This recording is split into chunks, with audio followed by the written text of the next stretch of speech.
gospodje, cenjeni gostje, dobrodošli na pogovornem večeru Migrantska kriza, kako naprej. Državljani z zaskrbljenostjo opazujemo odziv države do tega za slovensko prihodnost zelo pomembnega vprašanja. V čast mi je, da lahko danes v Velenju pozdravim tisti del politike, ki razmišlja človekoljubno, hkrati pa se zaveda, kaj lažna solidarnost pomeni za prihodnost slovenskih državljanov. Pozdravljam udeležence nocojšnjega pogovornega večera. Dr. Vinko Gorenak, poslanec v Državnem zboru, nekdanji minister za notranje zadeve. Gospod Franci Breznik, poslanec v Državnem zboru. Magister Branko Grims, poslanec v Državnem zboru. Komisije za nadzor varnostnih in obveščevalnih služb. V dvorani pa pozdravljam predstavnika civilne iniciative, gospoda Mihaela Letonjo, gospoda Matjaža Zupanca, predsednika krajevne skupnosti Stara vas, kamor prihajajo migranti v azilni dom. Današnji govorniki se na krizo odzivajo z vso odgovornostjo, moralnostjo, humanostjo, v skrbi za identiteto, vero, varnost in preživetje naroda. Predlagam, da nocojšnji večer zastavimo tako, da najprej pogledamo vzroke in posledice migrantske krize v Evropi, potem v Sloveniji in potem v Velenju. Gospod Gorenak, v resoluciji smo zapisali...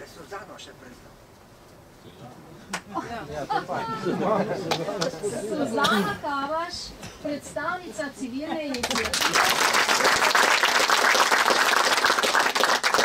Moja predsednica mestnega odbora SDS Velenje, Suzana, se opravičujem. Čist si bila tamle za skrita.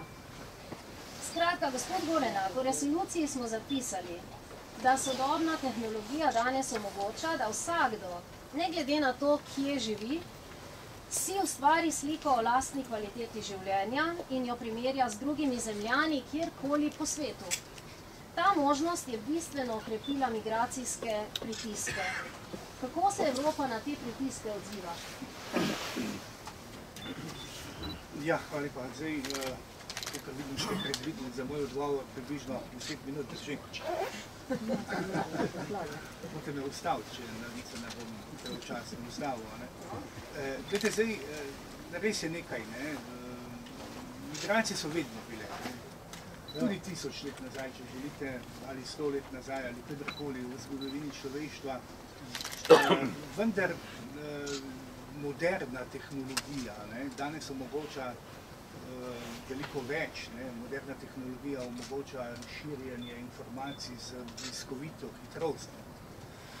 Glede, in če nekdo seveda tukaj v Sloveniji prosilec za azil ali kasneje, ko mu je mednarodna zaščita že priznana, seveda biva v nekih relativno razkošnih razmerah. Mi smo zdaj brali, kako vlada naroča steklokeramične štedilnike, LCD televizorje, pa kondome, da ne pozamem. Tudi te so naročili z javnim razpisom. Se to seveda takoj razširi. Danes vzameš pametni telefon, narediš eno slikico, smo končali. To je lahko čez 2 sekundi ali pa čez 5 sekund na katerem koncu sveta.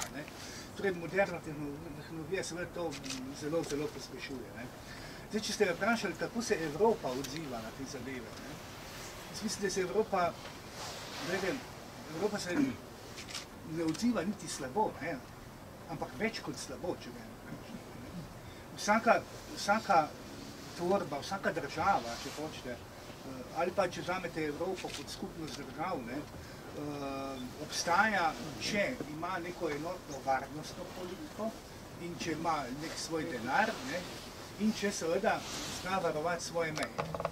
Ko smo mi leta 1991 postavljali to državo, smo mi reči, da sem kar veliko hodil tudi v tujini, in eno prvih vprašanj je bilo, že, vi sami sebi pravite država, ampak kaj pa vaše meje, se jih ne varujete. Ko smo spostavljali recimo mejo z Republiko Hrvaško.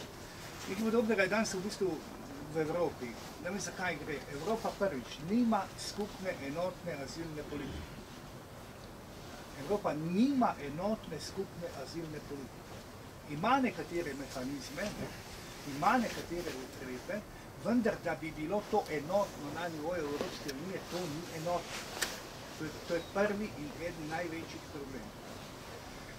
Druga zadeva, v letu 2015 je bila narejena katastrofalna napaka, ko je kanclerka Merklova v bistvu zelo jasno povedala, Madžarski in Evropi in svetu, da je treba začasno suspendirati tako imenovano Dublinsko uredbo in da dovoljte vendar, da ljudje pridejo k nam, če to želijo. To je seveda v nekem parih sekundah obkrožilo svet, in povsem logično je, da so ti ljudje prišli. En pomembnejših razlogov, zakaj priti v Evropo, je pa vendarle tudi naslednji. Evropa je danes edino področje sveta, ker imate pravzaprav najvišji standard, ker imate najvišje varovanje človekovih pravic in ker imate v bistvu, bom rekel, najspodobnejše življenje na svetu. Ja, kdo od nas pa ne bi šel v tak konc, če bi bilo potrebno. Hkrati se ga treba vprašati, a veste, odkot ti ljudje prihajajo? Če ljudje prihajajo iz vojnih območij, imajo pravico do mednarodne zaščite pod določenimi pogoji. Jaz sem tam zunaj v kamero rekel, pa boste lahko preverili, ali bodo to predvajali ali ne, upam, da bodo. Leta 1994 je Slovenija gostila 70.000 ljudi. Jaz poznam primer policista, tukaj iz Velenja, ki je imel v svojem stanovanju nad 10 ljudi. Nihče od vas, pa ne spomnim se nikogar v Sloveniji, da bi takrat protestiral. Prvič, to so bili ljudje, ki so bili svojci tukaj živečih ljudi. Drugič, statistični podatki vam bojo pokazali, da so to bili otroci, da so to bile ženske in da so to bili starejši moški. Vse ostalo ni bilo tukaj, da smo si najasni. Statistični podatki za Evropo vam pa danes povedo, vsaj do marca 2016, da je v Evropo prišlo 70% moških starih od 18 do 48 let. Starcev ali starejših moških, žensk in otrok je zelo malo. Se pravi, da je to kontra nekim normalnim pričakovanjem. In jaz sem zunaj za televizijo Velenje rekel, če bi Slovenci, tisti, ki se spomnite, odnosno državljani Slovenije, ki se spomnite dogajanja leta 1991, rekli, napadli so nas, zdaj pa dajmo zbežati, tukaj je vojna, Avstrijci so imeli kar lepa šotorišča pripravljeni, ker so bili pripravljeni na prihod nas kot beguncev. Ampak poglejte, ta šotorišča so bila prazna. Mi smo ostali doma in delali državo. Nekaj podobnega si predstavljam tudi s strani teh ljudi. Državo si je treba ustvariti doma, živeti na način, kakršnega živijo, in to je približno to. Nastane tudi drugo vprašanje. Najbogatejše države na svetu, Saudska Arabija, Združene arabske emirate, Katar in tako dalje, zakaj ne gre do k njih? Pa je to muslimanski svet. Ampak samo v Evropi. Jaz mislim, da bo v nadaljevanju gospod Grims veliko več lahko povedal z vidika varnostnega vidika, ker se tudi ukvarja, bom rekel, tudi šef komisije za nadzor varnosti nacionalnih služb s tem problemom. Če zaključim, bom rekel takole, Evropa bo obstala kot Evropa. Jaz bolj malo verjamem, da bo še obstala. Bo obstala kot taka, kakršna je, pod pogojem, da bo prvič učinkovito zaščitila zunanje meje, da bo grški otok, kamor danes največ prihajajo ljudje, ne, enak problem za nemško, francosko, angliško, nemško prihajajo, ali pa našo policijo, kot za grško policijo. Tam je meja Evropske unije. To je prva zadeva. Druga zadeva je seveda ta, da bomo imeli neko enotno obveščevalno službo, danes jih imamo 27 ali 28, ne, ki se med seboj konkurirajo, malo zajebavajo in tako dalje in tako dalje. In seveda, da bomo vzpostavili to tako imenovano enotno azilno politiko. Sicer Evrope ne bo in ni realno, da bi Evropa obstajala. Bomo zaključili z 2 minuti prej. Najlepša hvala. Gospod Breznik, Velika Britanija odhaja. V Franciji so pred vrati volitve. Gospa Le Penova ima kar velike možnosti. Kaj to pomeni za Evropo? Če bi, na primer, gospa Le Penova zmagala, oziroma kakšne vidite vi možnosti za Evropo vnaprej? Ja, lepo zdrav, spoštovani zbrani tukaj. Torej, kako naprej in kakšne so možnosti Evrope? Poglejte, za nas Slovence kot narod, lahko rečemo, večje, širše skupnosti, v kateri smo živeli, ki bi nekako bolj pozitivno vplivala. Skupnosti, z katerega tudi prihaja nekaj denarja, ne da z naše danje republike samo odhaja denar, je Evropa, lahko rečemo, dobrodošla. Osnova Evrope, ne nazadnje, je pomiritev dveh velikih sovražnic, na eni strani Francije, Nemčije, na pogorišču druge svetovne vojne, neskončno število mrtvih v prvi svetovni vojni, v drugi svetovni vojni in neka pozitivna zgodba, torej dve državici, ena na fašistični strani ali pa na nacionalsocialistični in ena velika zmagovalka antifašistične strani druge svetovne vojne se nekako pomirijo. Kot veste, v Nemčiji po drugi svetovni vojni je šla po Nürnberških procesih med letom 1946 do leta 1949 in kasneje, torej denacifikacija Nemčije v vseh porah družbenega življenja. Takrat je bil tudi film Labirint laži, ki govori o nemških tožilcih, ki so nekako še kasneje sodni nemškim, lahko rečemo, drugi in tretji ligi nemškim nacionalsocialistom za njihove zločine.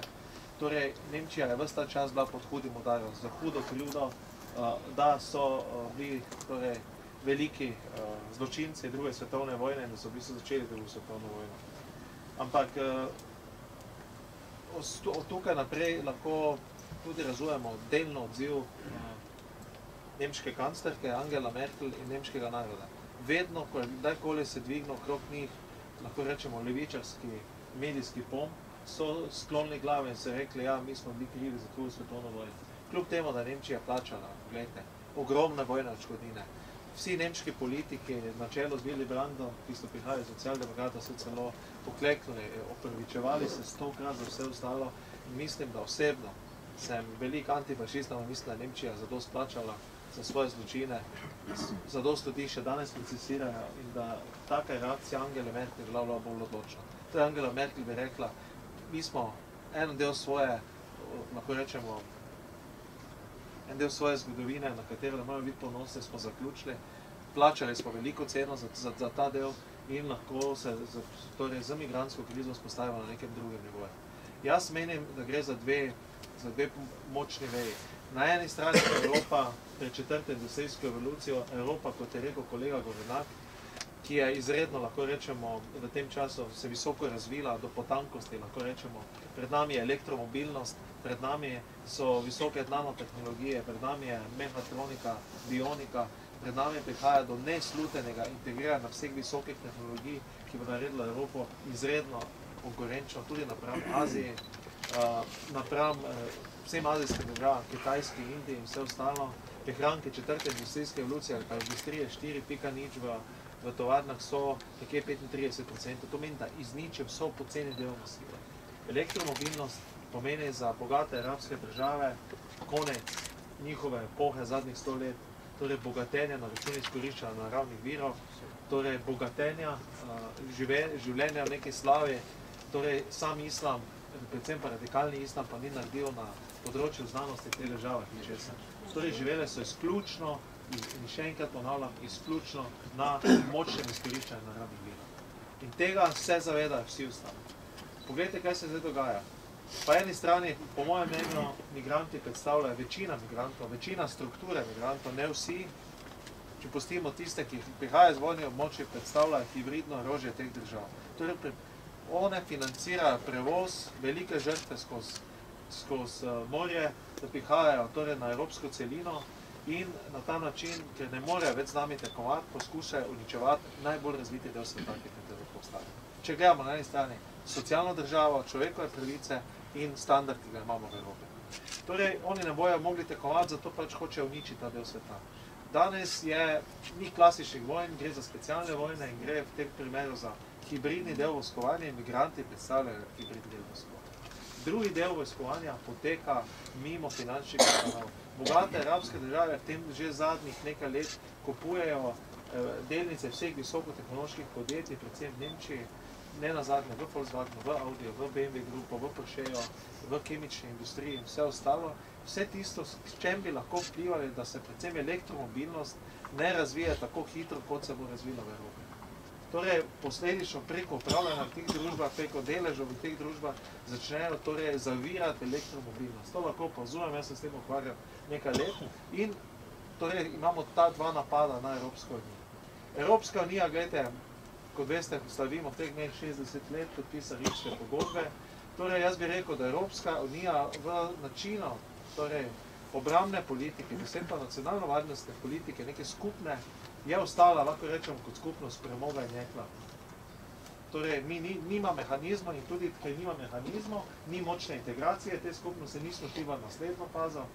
Torej, je ta problem, ki ga imamo. In oni se točno tega zavedajo in nas napadajo na naši najbolj šibki točki. Po eni strani je Evropa tudi v zadnjih letih zaradi svoje dobrega standarda odšla, lahko rečemo, iz realnega življenja, izredno dekadentna, izredno naivna, izredno in tudi najhujše, ko imajo naivni ljudje tudi naivne politike. Z ljudi izhaja politika in takšni danes, lahko rečemo, rešujejo Evropo. In problem, ki je seveda odziv tudi delno tistih populističnih, radikalnih strank, s katere pač prihaja Marine Le Pen. Torej, Marine Le Pen ni od včeraj, torej kot najmlajša hčerka svojega očeta v stranki Nacionalne fronte v politiki leta 1986. Je izredna odvetnica, izredno dobra juristka, torej ni nekdo, ki bi kogarkoli padel iz neba, ampak je izredno izkušena političarka, tudi ne nazadnje poslanka v Evropskem parlamentu. In za mene osebno, koliko bi prišlo do zmage in izstopa Francije, kot lahko rečemo, ena največjih ustanovnih članic ali pa največjih članic ustanovnih članic Evropske unije, je vsaj na simbolni ravni Evropske unije končana. Torej, kaj želim povedati? Želim vam razsvetliti obdobje, mislim, da bo kolega Grims potem nekako nadaljeval bolj potanko v nekih zadevah, torej, da smo priča hibridnemu napadu, v več smereh, del migrantov, torej, če nekako zaključim, predstavlja ta del hibridnega orožja, razgrajuje Evropo, torej, in Evropa postaja bogata hiša, izredno bogata hiša, visoko razvita, dekadentna, naivna in ta bogata hiša ima v svojih mejah izredno poceni ključavnice. Izredno katastrofalno, slabo nacionalno-varnostne politike in se ne zna upreti vsemu temu. To je cela zgodba Evropske unije v tem obdobju in seveda vam nekako vračam s tem odgovorom tudi neko retorično vprašanje, kako se temu zoperstaviti. Torej, dva najbolj pomembna temi tudi po moje naslednjih volitev, ne samo v Sloveniji, ampak večina evropskih držav, kjer še prihajajo, so samo ene.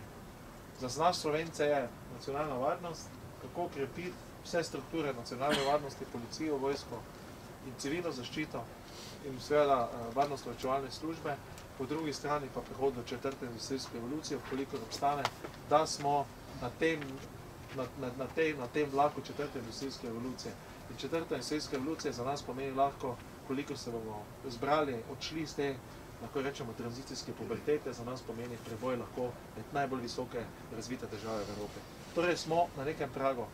Če Evropa obstane, če mi se znamo sami zarovati, če sami poskrbimo za nacionalno varnost, po drugi strani pa vlagamo večinoma denarja v strukture, digitalizacije, prehoda v digitalno družbo lahko za nas pomeni torej mešanje novih kart in pomeni, lahko rečemo, drugo fazo osamosvojitve. To, da boste vi čutili na svojem standardu družinskem, kaj pomeni slovenska država in kaj pomeni slovenska država za visoko dodano vrednostjo v svoji produkciji.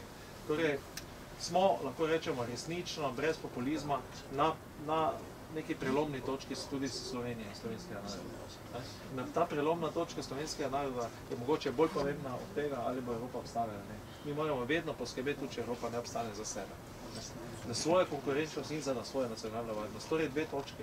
Nacionalna varnost in naša konkurenčnost je prehod četrto industrijsko revolucijo.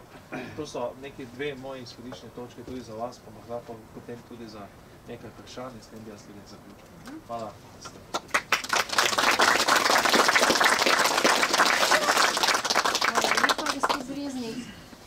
Gospod Grims, v Evropi beležimo strašljive podatke o terorističnih napadih in spolnih deliktih. Pri tem mislim na napade v Franciji, Belgiji, Nemčiji, Veliki Britaniji pred nedavnim. Švedska, v Skandinaviji je bilo 57. leta posilstev 421, torej nekaj nad 400. Lansko leto pa 6560. Podatke sem pridobila iz švedskega statističnega urada. Ali je ta zaskrbljujoča statistika posledica nenadzorovanega vdora migrantov, ali se utegne kaj podobnega zgoditi pri nas? Kakšen je varnostni vidik? Ja, vsem najprej prav lep pozdrav. Veseli me, da se nas je toliko zbralo pri temi, ki je odločilna za usodo Evrope, kajti danes ne gre več samo za vprašanje varnosti, ki je vrednota, ki je pravzaprav vrednota kot zdravje, katere pomen se zavemo takrat, ko jo izgubimo, ko je prepozno. Ampak danes gre za več kot to. Gre za vprašanje obstoja Evropske unije, gre za vprašanje obstoja nacionalnih držav, Slovenijo vred, in gre za vprašanje obstoja civilizacije, moderne civilizacije, evropske civilizacije, utemeljene na krščanstvu in pa na doslednem spoštovanju človekovih pravic, ter seveda doslednem spoštovanju osebne integritete, zlasti žensk in otrok. Vse to je ogroženo, ker je nekdo začel proces. Proces, ki se navzven prodaja kot poglejte, prihajajo neorganizirano, nedolžni begunci, ki iščejo zatočišče. No, v resnica, če bi brali poročila tajnih služb, je popolnoma nasprotno od tega. In gre za tako laž, da večje v zgodovini Evrope še ni bilo, tudi v zgodovini sveta. To, kar prihaja na evropska tla, prvič, pravno gledano, niso begunci. Begunec si ti v prvi varni državi ali znotraj države na prvem varnem območju. Pravi begunci v Evropski uniji so samo na Poljskem, o čemer seveda Evropska unija molči in Poljake zafrkava. To so begunci, ki so pobegnili pred vojno v Ukrajini.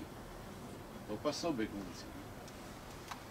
To, kar k nam prihaja, je pa organizirana invazija radikalnega islama. In ni izraz migranti je preširok, migracija je vedno obstajala. Ampak nobena migracija ni bila problem, dokler niso začeli organizirano prihajati v velikem številu ljudje z prostora radikalnega islama. Kajti obstaja neka povezava, ki jo je mogoče zelo preprosto povedati. Ni vsakdo, ki pride iz prostora radikalnega islama, terorist, ampak vsi teroristi so radikalni islamisti. Temu je vas odgovor na to vprašanje. Z področja radikalnega islama oziroma iz seštevka radikalnega islama je bilo v zadnjih letih okoli 26.300 terorističnih dejanj, v katerih je umrlo na 10 in 10 tisoče ljudi. Brez predznaka radikalnega islama je bilo v zadnjih letih zabeleženih, po mojih podatkih, pa sem jih preveril, kolikor sem lahko, mislim, da 6 dejanj, ki bi štela kot teroristične. Jaz upam, da ta primerjava ne vse. Zdaj, vedno je pol tisto odgovor, ja, saj, veste, statistika je zanimiva reč, ne? To je res, in če se malo pošalimo, vsake šali pa v resnice, A to ste vedeli, da se statistično da s praktično 100% zanesljivostjo dokazati, da redno uživanje svinjine in alkohola praktično 100% preprečuje, da bi se človek razstrelil v nekem samomorilskem napadu. Zdaj, kaj ta ljuba Evropa počenja? Ne? Tukaj je veliko vprašanj, ki imajo en sam odgovor. Denar, denar. Veste, to, kar prihaja, to že zdavnej ne poganjajo več vojne. To je tak lari pari, verjemite, da ni večjega. To poganjajo interesi, osebni interesi, politični interesi in denar. Gore denarja. Gore denarja arabskih držav, gore denarja Soroša, ki je potem povezan še z nekaterimi drugimi, tudi s pokojnim Rockefellerjem, če hočete. In vse to poganja ta tok. In zato je pričakovati, da ko bo konc vojn, da se bo ta tok ustavil, se ne bo, gospodи in gospodje. Ta tok se bo še krepil in vedno znova se bo obnavljal in nekaj bo prišlo legalno, nekaj bo prišlo ilegalno. Ni problem migracija kot taka. Problem je tisto, ker prihaja z področja radikalnega islama. Ker se oblikujejo žarišča znotraj Evrope. Eno tako nastaja v Bosni. Tam radikalnega islama ni bilo. Sigurno imate tudi vi kakšnega prijatelja iz Bosne, ki je musliman. Ampak morate vedeti, to ni tisto, ker je radikalni islam. Za unek prihaja z področja radikalnega islama, za salafiste, vahabite, so oni brezverci. Zato je velikanska napaka, ko ljudje presojajo o teh stvarih, ko imajo napačno predstavo. Recimo, da poznajo nekoga iz Bosne in si predstavljajo, da je zdaj to musliman. Ni. Kje pa? Je treba iti dol v Arabijo, sem parkrat bil v Turčijo, zdaj tudi žal, ker jo je Erdogan strahovito radikaliziral in potem šele vidiš, kaj je radikalni. Sred ceste, sred Istanbula, ki je najbolj evropsko mesto, nekdo z metrskim polenom pretepa sključeno žensko v burki, pa ne moreš pomagati, kaj ti zraven stojita polno oborožena dva turška policaja in se jočeta od smeha in spodbujata, dajo še, dajo še, dajo še. To, gospe in gospodje, pa radikalni islam. To je nekaj, kar je tako daleč od naših predstav, ker je tako daleč od našega načina razmišljanja, da se ljudje, ko so soočeni s tem, preprosto ne znajo braniti. Si ne predstavljajo, kaj to v resnici je.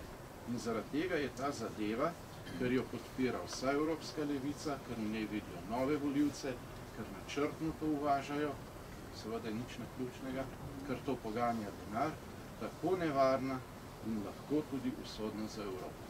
In Evropa je danes na prelomnem trenutku.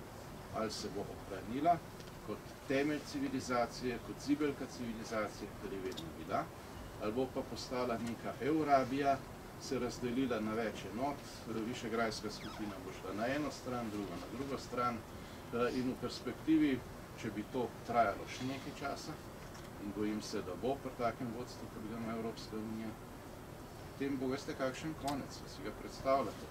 Zgleda, kot znanstvena fantastika, ampak predstavljajte si pred par leti vse to, kar se dogaja. Če bi vam to razstavil, sem rekel, pa sej nor, to se nam more zgoditi. Znanstvena fantastika. Ampak veste, kakšna bo potem Evropa? Da bo ločnica nekje okoli Višegrajske skupine, tam bo še obstajala civilizacija, tam bo še obstajala Evropa, nacionalne države, na drugo stran bo pa en čuden islamiziran, radikaliziran svet, oborožen s termonuklearnim orožjem Francije in Velike Britanije, nanj bosta pa merile obe supersile, pa še Kitajska s svojim termonuklearnim orožjem. To je lahko nekaj desetletij čista realnost. To se pa vprašati, kdo želi živeti tako svet. In zato je treba danes narediti tisto, kar bi morala pravzaprav vsa Evropska unija delati od prvega dne. Spoštovati zares dosledno pravna načela Evropske unije, dosledno izvajati vse zakone, potem se nič od tega, kar se je zgodilo, ne bi moglo zgoditi. In seveda zunanje meje braniti, znotraj ozemlja pa odstraniti vse, kar je radikalnega islama, mu pomahati in mu zaželeti zavedno srečno pot. Ja, odhoda je prišel. Drugače Evrope ne bo. Hvala lepa.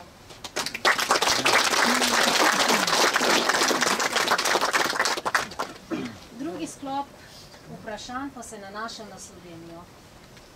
Gospod Gorenak Cerar nam zagotavlja, da Slovenija obvladuje migrantsko krizo.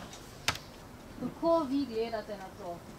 Je Slovenija še varna? So Slovenci pripravljeni za sosede sprejeti nekaj tisoč ljudi, katerih kultura nam je nepoznana? Glede, je rekel tako, ne, zdaj večina naših ljudi, ne, ampak res velika večina, ne, si zdi, verjetno, sej se nič ne dogaja, se ni tam v parlamentu in grem pa gore na nekaj kričita, ne, ja, nič ni. Tako večina ljudi dojema, ne, zadevo, ne.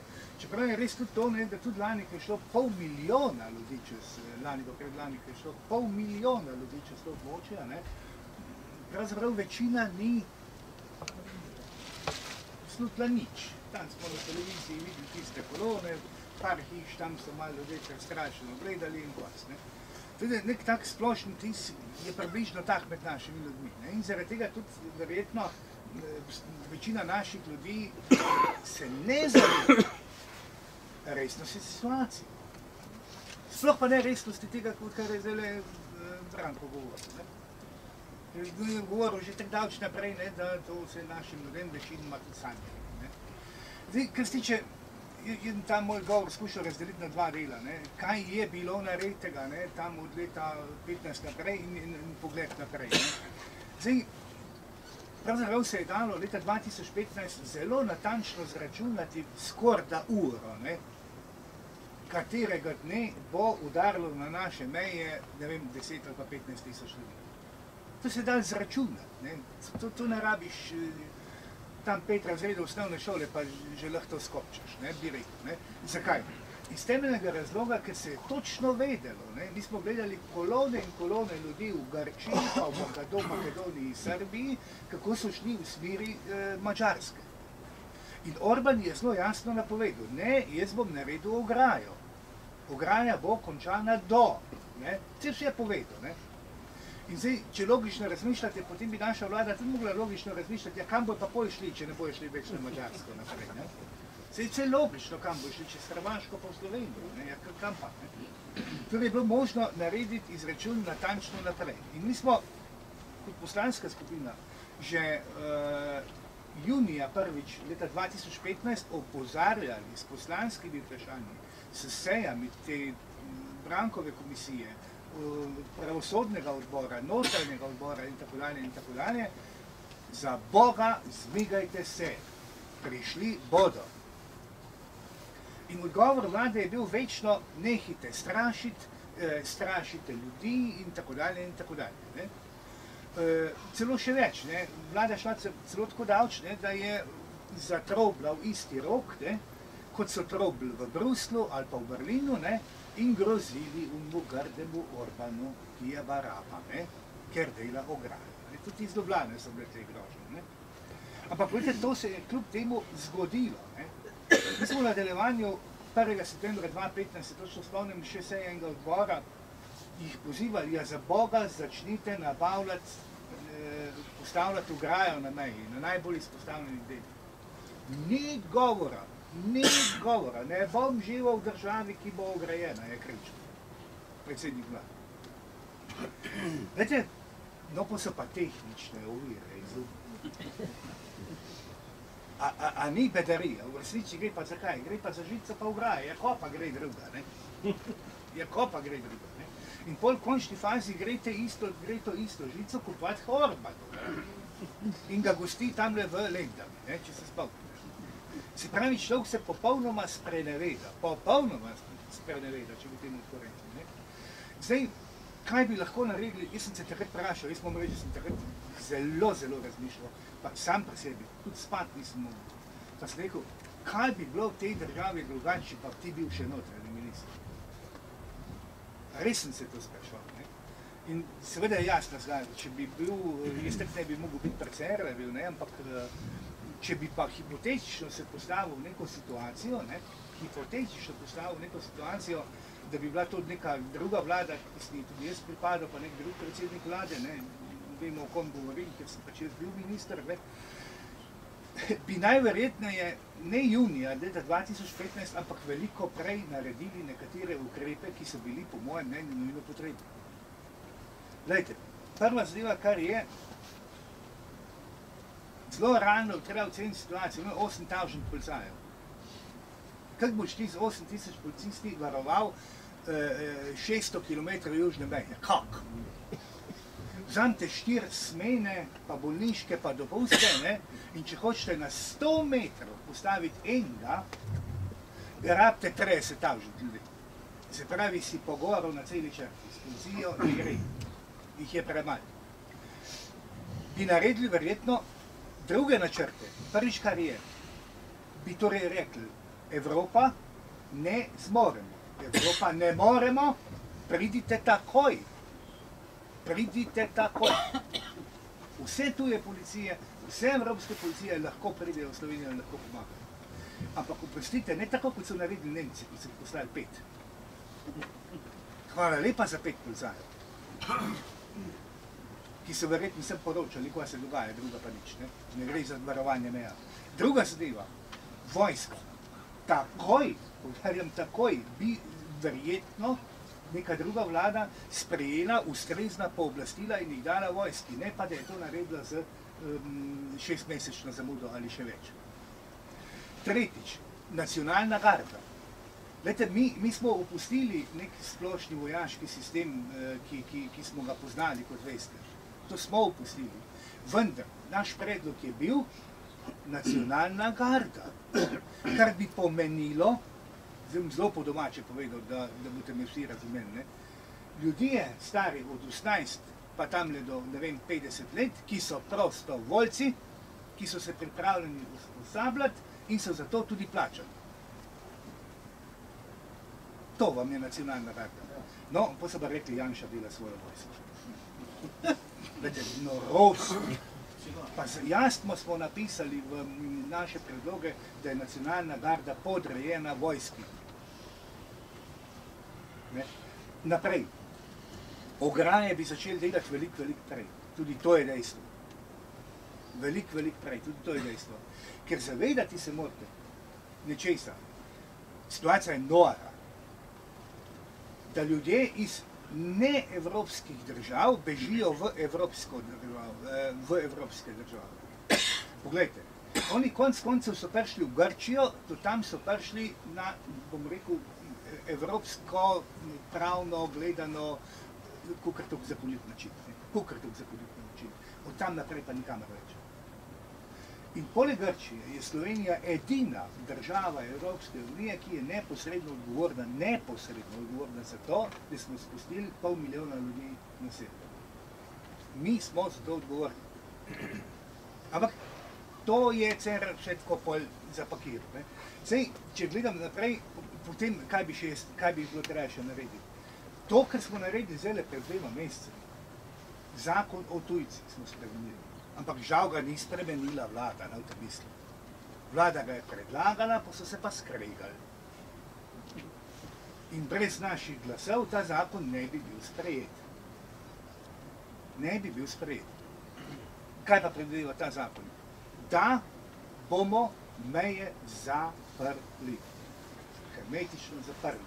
In ne bomo sprejemali niti tistih, ki bi sicer bili po neki logiki upravičeni do mednarodne zaščite. Ampak to preprosto moraš narediti. Ne? To preprosto moraš narediti, če hočeš, da se izogneš situaciji, kakršno imamo danes v Grčiji, kakršno imamo v Bolgariji, Makedoniji in še kje. Ker tolpe ljudi, lačnih, sestradanih, žejnih in bosih tavajo po ulicah, po vaseh in tako naprej. A si predstavljate to situacijo v Sloveniji? Mi si take situacije ne smemo prvošiti, gotovo. Moramo narediti vse, da do tega ne pride. In to mejo torej zdaj lahko na nek način zapre. Ampak sem to še povem, pogledaj, kaj se je dogajalo ob sprejemanju tega zakona. Zakon še niti v parlament ni prišel. Nobeden od poslancev ga ni videl. Evropski komisar za človekove pravice je že napisal protest, Jaz sem imel srečo, v ponedeljek se srečati z njim. Vse to, kar bom zdaj povedal, tudi povedal. Malo me je čudno gledal, ampak v redu, je preživel, je šel nazaj v vrsti. Me je preživel, ja. Glejte, prva stena, kar je, on piše pismo v Ljubljano, ko še mi nismo nobenega zakona sprejeli. In pravi, da je to neevropsko, da je to nezakonito, da je proti EU predpisom, ko se mi gremo, da bomo tam zakon sprejeli. Oprostite, gospod komisar, zakaj takega pisma niste poslali v London? London take ukrepe izvaja. Namreč zaprl je Rokavski predor. In vsakega, ki pride potrkati na Rokavski predor, preverijo, pa rečejo domov ali pa v Veliko Britanijo. Zakaj niste napisali nobenega protestnega pisma Poljski? Zakaj niste Poljsko vprašali, sprejeli ste, Branko, ne vem koliko, imaš kaj boljše podatke, 500 000 ljudi. Milijon skoraj. Skoraj 1 milijon ljudi iz Ukrajine, iz tega dela. A ste mogoče vprašali, Varšava, a vi rabite kak denar, ker ste tukaj ljudi sprejeli? Ne, niste vprašali. In tisto, kar ga je pa pol šokiralo, ste rekel, gledajte, država Republika Slovenija na svojem ozemlju, če dol zapre mejo, ne more kršiti človekovih pravic. Ker človekove pravice lahko kršiš na svoji zemlji, ne? A je tako? Če pa ti mejo dol zapreš, so človekove pravice kršene izven države Slovenije, torej nehite protestirati, ne? Moram reči, da je bil prav zmeden. Prav zmeden in potem smo nekaj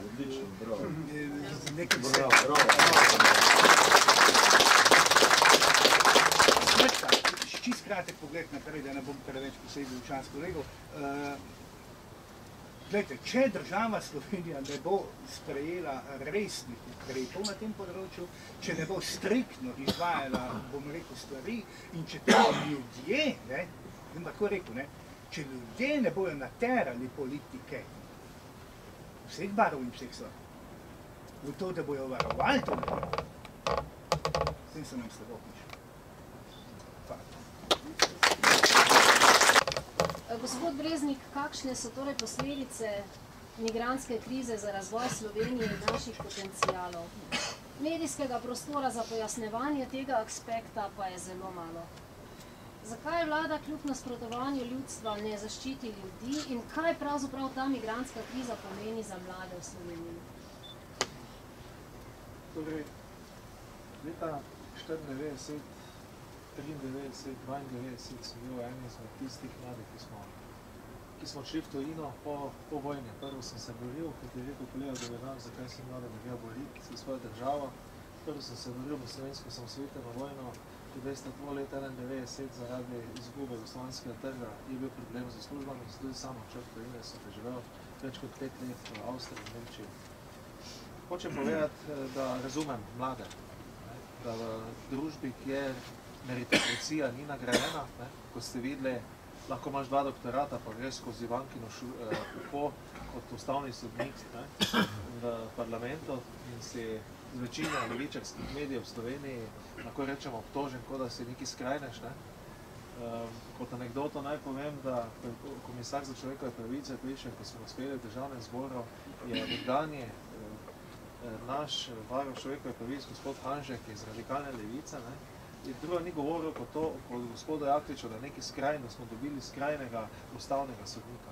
Ko sem tega gospoda, ki je tudi v ameriški eni izmed elitnih univerz diplomiral, povedal, da je gospodu Jakliču bil mentor za doktorat na Harvardu, Nobelov nagrajenec za pravo, da so 5 najbolj vrhunskih profesorov, rednih profesorov na Oxfordu in na Harvardu je dalo osebno priporočilo predsednikov države in vsi ti prihajajo iz evropske levice in ameriške levice. En je bil celo svetovalec demokrata Obame. Tako da hočem povedati, kakšna struktura ljudi je njega v 17-letnem študiju v tujini prepoznala. Hočem povedati, kako je izrojena tudi del levice v Sloveniji. To ni levica, ki jo poznajo, to niso evropski ali pa avstrijski socialisti ali pa nemški, gre za popolnoma postkomunistično levico, ki je izrojena, ki se vozi v BMW in vam pa ponuja socializem. To je ta izrojena levica. In ta živi samo na veda, večinoma avtentičnega prebivalstva Slovenije, nikoli ni bilo njihovega volilnega telesa, ker je ta zgodovinski spomin, kako so oni prišli na oblast, še zadost sveži, zaradi tega oni v bistvu navijajo in vabijo točno te ljudi, o katerih sta danes kolega govorila, tudi v neko lokalno okolje. Da vas nekako še bolj razdružijo in da prihaja torej do ekscesov. Zakaj smo mi danes tu sedimo, če imeli neko normalno vlado po letu 2014, ki se bi bili rade volje, da bi se s kolegi pogovarjali, ko sem danes začel o 4. industrijski revoluciji, o regionalizaciji, zakaj pod vlado Mira Cerarja v tem času se vse centralizira, zakaj ves denar ostaja v Ljubljani, zakaj vlada poleg vsega, da ima Ljubljana 75.000 javnih uslužbencev, da ima Janković 330 milijonov evrov proračuna, da so tam vsa zastopstva skoraj tujih podjetij, vsa veleposlaništva, dobi še dodatnih 300 milijonov evrov za infrastrukturne projekte v Ljubljani. A je to normalno za eno Velenje, ki lahko rečem po fiasku za te 6 počasi izgubila to vrednost, ki ste imeli, kot tudi lahko rečemo neka dolina, kjer ste imeli visoke tehnologije in jih imate večinoma izredno sposobnih inženirjev in tehnikov z tega okolja. Torej bi lahko v 4. industrijski revoluciji bili nosilci dela industrije 4.0. In o tem bi se mi danes pogovarjali, če bi bile drugačne volitve 2014. Če bi bil tukaj po vsej verjetnosti Janez Janša predsednik vlade, kjer bi bolj odločno zastopal točno politiko v Bruslu, kjer bi po vsej verjetnosti že julija ali pa že pomladi v letu 2015 dobesedno zaprl slovensko mejo, kjer bi dal vedeti evropskim voditeljev, da Slovenija s podpisom Lizbonske pogodbe svoje suverenosti ni prenesla na Angelo Merkel, pa ne na ostale evropske politike. Ampak poglejte, državo sestavljajo prebivalstvo, državo sestavlja ozemlje in državo sestavlja izvajanje suverenosti na tem ozemlju. To so 3 odločilni konstitutivni elementi državnosti. Eno je ljudstvo, ampak država je v bistvu pravni pojem, ampak to je osnova ustave, ustavnega prava dela, ki se tiče države, kako sploh država nastaja. To je vas rad spomnil, za sploh razmišljam. Torej, kaj se zdaj dogaja? Mi zgubljamo čas in denar z temami, ki bile nepomembna za nas. Slovenija ne bo rešila migrantske krize v celoti v Evropi in v svetu, pogledajte. Smo premali faktor, bodimo realni. Lahko bi zarovala svoje zemlje pravočasno, torej zaprla mejo.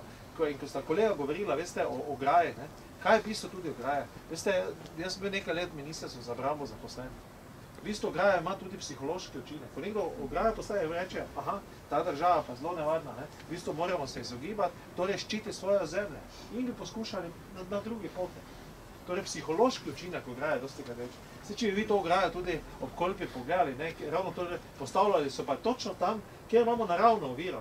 Torej cele meje, nekaj 1000 kilometrov, ki niso mogli zapreti, postavljali pa so tam ograjo, kjer že tako imamo naravno oviro. Torej begunci vse verjetnosti ne bojo skakali v Kolpo v tistem obdobju, bi lahko ograjo tudi postavljali tam, kjer je pa bila čista čistina in so z lahkoto prehajali tudi mejo. Torej, želim povedati, prvič, rabite odločilnega človeka na čelu vlade. Rabite odločilne ministre, ne na vlado, kjer so se prvi 2 leti ne ukvarjali kot z aferami ministrov, z dodatki torej bivših, lahko rečemo, privilegiranega dela javnega sektora, torej ne policistov, medicinskih sester, ampak stranka Mira Cerarja, sedijo poslanci, ki so iz privilegiranega dela javnega sektora. Tiste najboljše plačene birokracije, ki dela pa najmanj za slovensko državo. Danes bi se lahko torej pogovarjali predvsem o politiki, kako mlade zadržati v Sloveniji, kakšne službe jim ponuditi, reformo šolskega sistema, da ljudje dobijo znanja, ki jih mi potrebujemo. Mi ne potrebujemo raznih FDV-jev, filofaksov v Ljubljani in v Mariboru, ki ne dajo dobenih resnih znanj, s katerimi bi lahko bili mladi konkurenčni.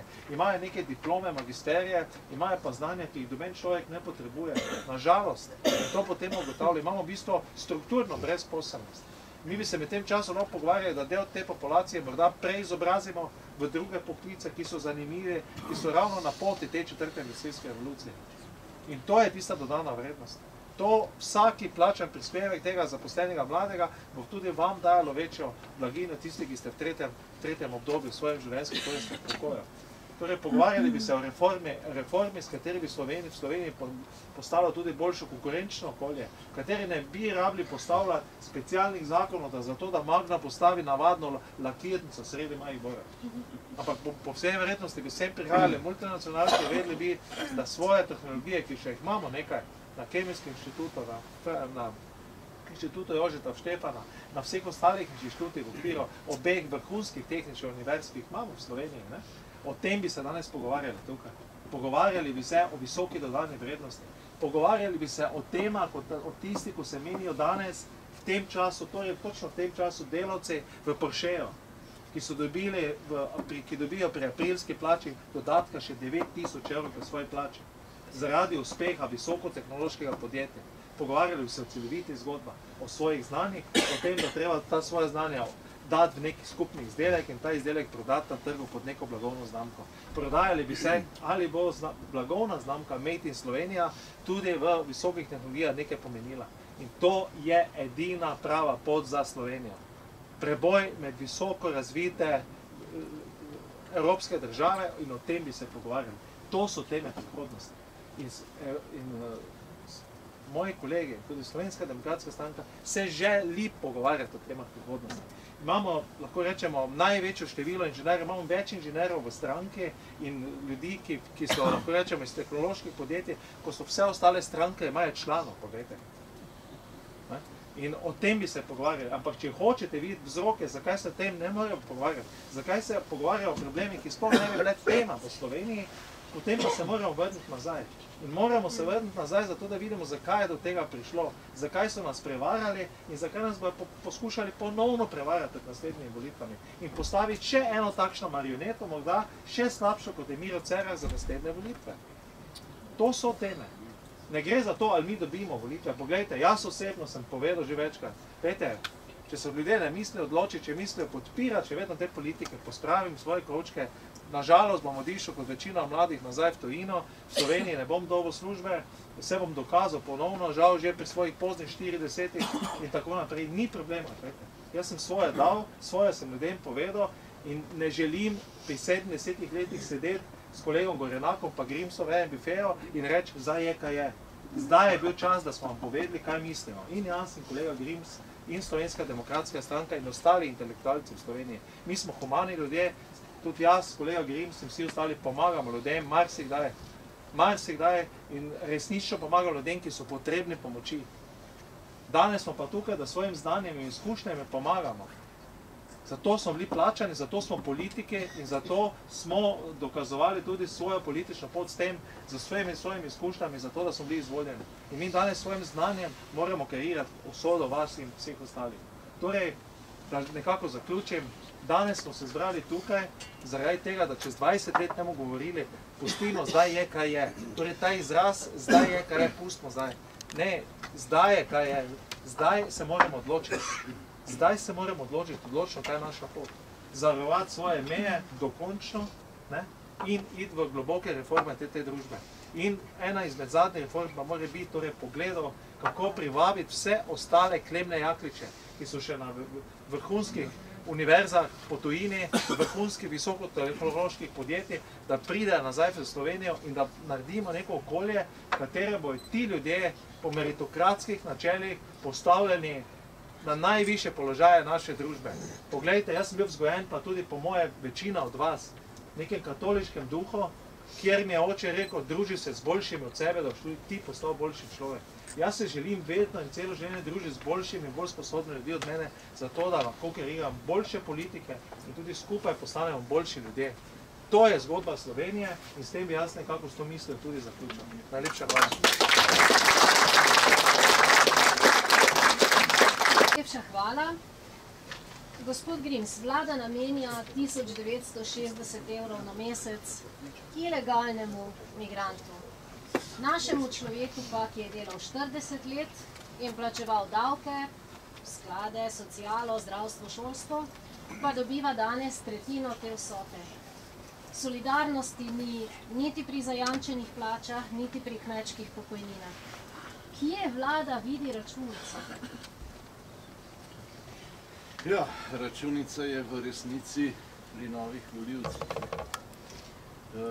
Za levičarje je vse to, kar se dogaja, uvoz novih volivcev. To je popolnoma enostavna logika.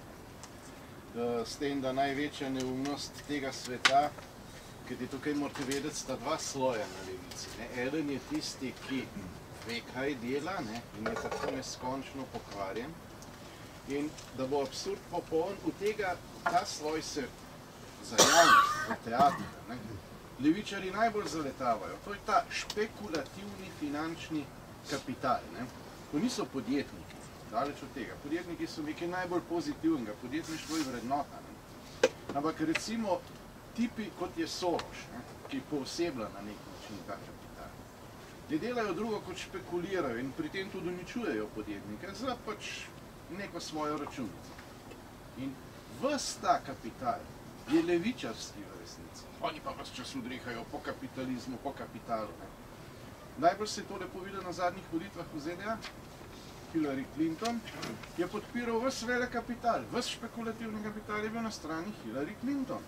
Od Warrena Buffetta, ne vem, če hočete, vse naštejemo od ustanoviteljev Facebooka, Sorosa seveda, ne. No, po drugi strani pa so Arabci, ne, da jih ne bom spustil, so obilno financirali kampanjo Hillary Clinton, so že vedeli zakaj, ne. Zato pa pri nas pojočejo uradni mediji, ki je Hillary izgubila. Po drugi strani pa zaposleni, mladi, srednji podjetniki, tisti, ki so motor vsake zdrave ekonomije, so bili pa do zadnjega na strani Trumpa.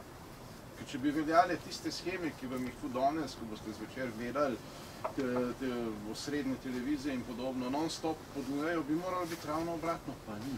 V resnici v tem svetu nič več ni tako, kot je bilo. In zato tukaj imam še pod vprašanje, ki ga sicer gospa ni zastavila, kako je delo moje komisije povezano z migrantsko problematiko. Ne? Veste, to je pa zelo filozofski odgovor lahko. Ne? Odvisno, kdo prihaja. Ne? To je namreč odgovor. Zdaj pa za malo humorja, ne, da možem po dolg čas, naredim malo primerjavo. Lahko bi bilo migrantov 5-krat več, pa bi tlele zdelo čisto drugem vzdušju. Konkretno. Če bi recimo se Poljska odločila, da v vašo krajevno skupnost izvozi 5-krat več, se pravi enih 600 mladih, ravno polnoletnih Ukrajink, ne? Potem bi zdaj verjetno tukaj bila ljudska iniciativa mladih moških za veselo, plodno in srečno sprejetje našega migranta. Ker pa prihajajo za boj sposobni moški z področja radikalnega islama, je povzdušje malo drugačno. In zato je to tudi seveda interes moje komisije. Zdaj, 2 leti nazaj, že več, no? Sem začel pravzaprav prvi v parlamentu biti plac zvona. Veste, kdaj je bilo skrajno, pač tista skrajna točka, ko bi morali reči ne, ne? Ko so začeli v Evropi čvekati o obveznih kvotah, ne? In to v istem obdobju sta pa španska in francoska tajna služba izjavile, da ne obvladujeta več varnostne situacije. Kaj ti? Poleg takega nadzora, o katerem je Vinko zdaj že govoril, je seveda še en varnostni nadzor, ki ga ima vsaka demokratična država. Če je nek posameznik, za katerega obstaja utemeljen sum, da bo lahko storil nekaj slabega, ga nadzoruje tajna služba. Ampak za nadzor enega takega posameznika je potrebnih 5 zaposlenih v tajni službi. Če vemo, da ima Sova v Sloveniji tamle nekje 250 zaposlenih, točna številka recimo, da je tajna, ne?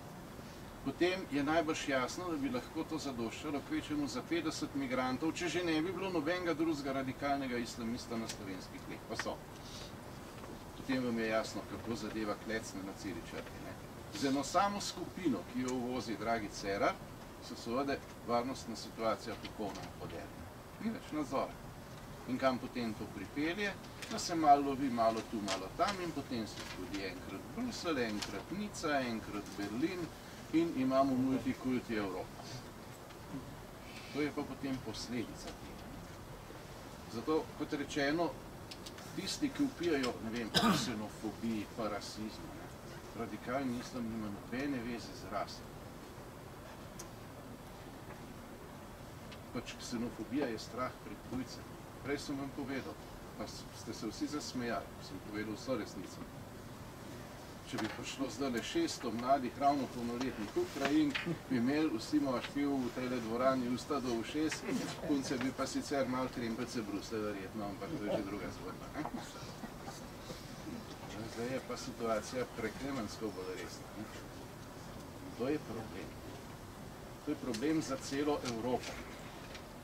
Še poseben problem pa je v Sloveniji, kjer vlada ves čas vozi slabo. Ne? Zdaj, zakaj? Zato, ker je tako, Slovenci po svoji naravi smo dokaj racionalni, imamo še vedno tisto krščansko izročilo, v sebi smo pošteni in seveda v tako okolje nekaj na silo takole vcepljati, ni preveč pametno početje, a ne? Se lahko politično mašuje, da govorimo o politiki. Po drugi strani je ta vlada ujetnica radikalne levice, ne? Delno so znotraj samih strank, delno se med sabo krijejo, delno jih iz ozadja njihovi financeri in stari botri usmerjajo, ne? In seveda imajo tudi svoje cilje. Ne? In potem je tukaj popolna kozlarija. Ne? In to se dogodi, da kar zgradi od spred, podere od zad. Ne? Prejle je Vinko povedal, kako se je sprejemal ta zakon. In še jaz pol dve stvari povedal, tako ekskluzivno. Ampak po drugi strani je pa ta ista vlada v istem obdobju razpisala in začela opremljati stanovanja za migrante s steklokeramičnimi ploščami, z usnjenimi sedeži, z LED televizijo in tako dalje in tako dalje. Pa poslušajte, jaz mislim, da je komaj kdo v dvorani, ki ima tako opremo doma. In oprostite, dokler nima zadnjih v Sloveniji tako opremo doma, nimaš ti kaj podobnega ponujati komorkoli drugem. Kaj šele ilegalcu, ki je prišel nezakonito. Ali pa nevladne organizacije, pa so leve, ne? Ampak so vlado opozorile, da 30 000 slovenskih otrok ni moglo lansko poletje iti na morje, ker so pač iz revnejših družin, niso mogli poslati. Ne? Kaj je naredila Cerarjeva vlada? Migrante je zagrabila in jih peljala lepo za 14 dni na morje, da se je z njimi slikala. Ja, pa čakaj, bo rekle, no. Dokler ne gre zadnji slovenski otrok, ki se to želi lahko na morje, nimaš ti kogarkoli drugega za vod, pa to je svinarija, to je kriminalno. Da ne govorim o tem, ne, da praktično, če smo pošteni, velik del slovenskih delavcev dela tam na minimalcu ali pa okoli minimalca, posebej v gostinstvu, pa še v nekaterih panogah, na neprevozništvu in tako naprej. In če vemo, da država praktično pobere še enkrat toliko preko davkov in davščin in tako naprej, ne, kot recimo ta zaposleni dobi, to pomeni, da 3 zaposleni slovenski delavci delajo vsak mesec za enega ilegalnega migranta. In spet ponovno, pa to je klenor, pa to je svinarija, da ni večje. Ne? Ali pa, če hočete, osebno poznamo, lahko imena in priimke povem. Recimo Saša Kristin. Ženske, ki so 40 let delale po fabrikah, kjerkoli, 40 let so garale, pa še hkrat so bile mame doma, pa skrbele za družino.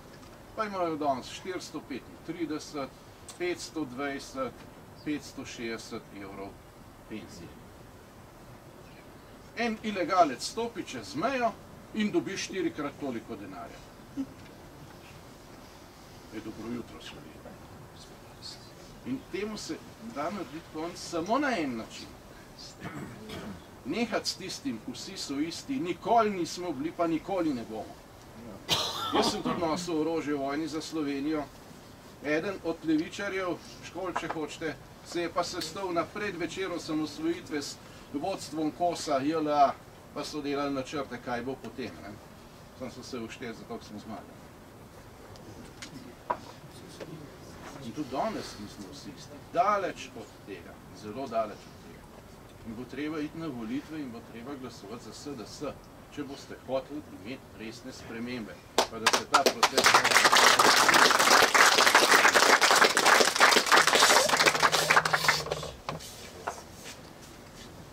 Situacija je zdaj, kot rečeno, tam, da se jo še da reševati, še se jo da obvladati, še se jo da spremeniti, še vedno se da usmeriti v praksi. Kako pa pri tem v praksi deluje vlada, se bom pa zdaj nekaj prvošel, če mi bo Vinko po mizo brcnil, vedel, da moram biti tik, ker to je bil izziv. Ker bom povedal nekaj, kar se je dogajalo na svetih za nacionalno varnost. Tam so kao strogo zaupno, pa zaprto, ne za javnost, ampak zdaj sta bila 2 taka sveta, na kjer je pač predsednik stranke, ki je Vable, poslal mene, ker je šlo za migrante, na področje, s katero se jaz v resnici ukvarjam. In potem zgodba je iz, tale, ki jo bom prvo povedal, že iz februarja lanskega leta. Januarja smo imeli izredno sejo državnega zbora na moj predlog. Bil sem predlagatelj imeni SDS Predlagal sem med drugim sklep, da se čim bolj povežemo, po možnosti, da se nas pravno vključi, v Višegrajsko skupino. Tam medsebojno sodelovanje deluje tako, da je lahko za zgled celotni Evropi. Tam imajo begunce in skrbijo zanje, ilegalni imigrantov, sporoča radikalnega islama, so pa rekli, edino racionalno in pametno. In zato so oni čudovito praznovali Božič, Evropa je pa jokala ob tistem, kar se je dogajalo po Evropi. Enkrat je bila to Haružga meja, tista najbolj podla svinjarija, ko se skupina moških spravi na eno žensko in jo tam javno posiljuje. To je grede po levičarjih kulturno obogatitev otroka. Drugič je bil to tovornjak, ki je zapeljal v Berlinu v hišice, v ljudi, ki so se pripravljali, veselili Božiča in vsega, kar Božič simbolizira, družinsko skupno življenje, in je bilo še in še mrtvih. V Višegrajski skupini ni bilo pa nobenih s trojnicami na ulici. Višegrajska skupina, Vinko popozarja, da mogoče treba povedati, Višegrajska skupina so Poljska, Češka, Slovaška in Madžarska.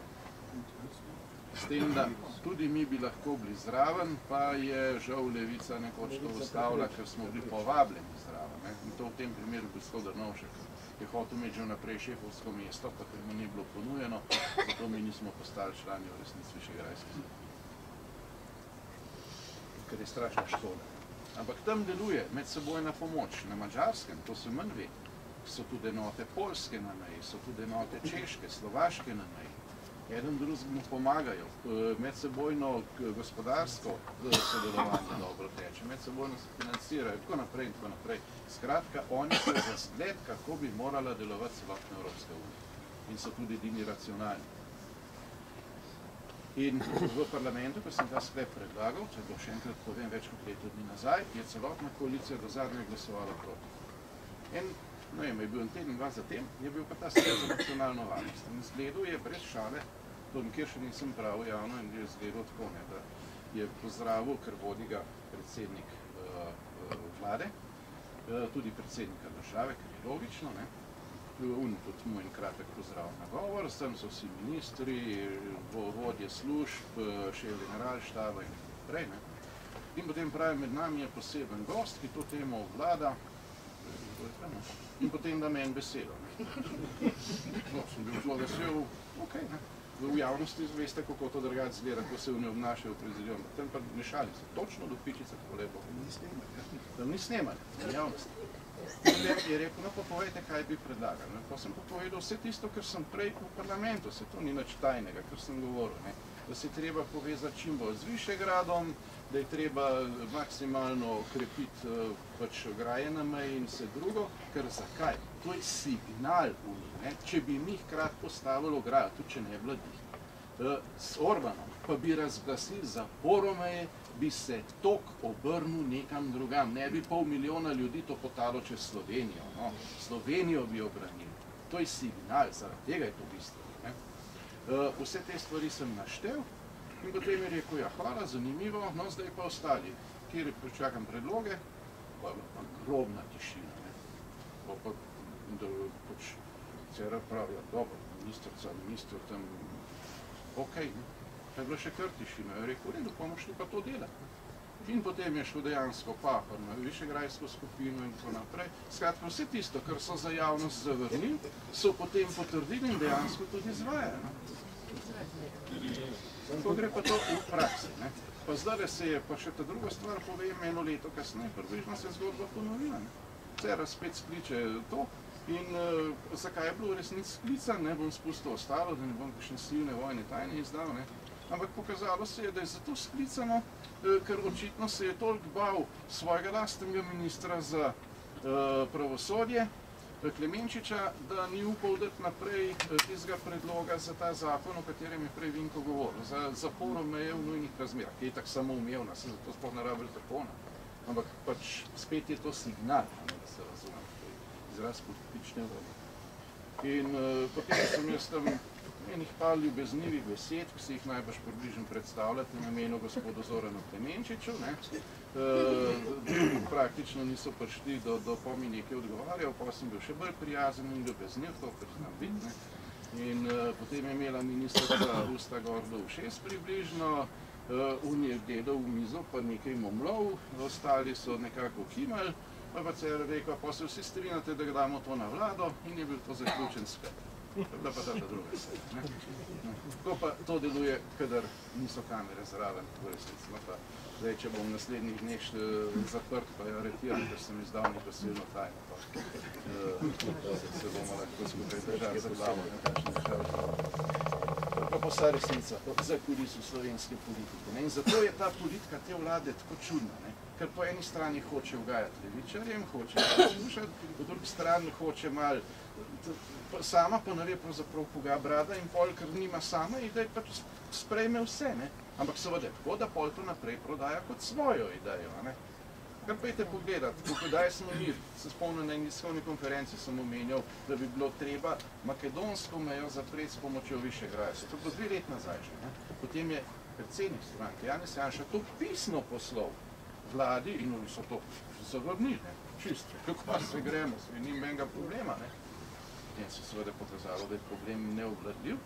No in ne boste verjeli, potem je pa isti Cerar pol leta kasneje hodil okoli po Sloveniji pa razglašal, poglejte, kako smo mi prišli z genialno rešitvijo in smo rešili Evropo. Z Višegrajsko skupino skupaj dol branimo z Makedonci zunanje meje Evropske unije. Že pravijo.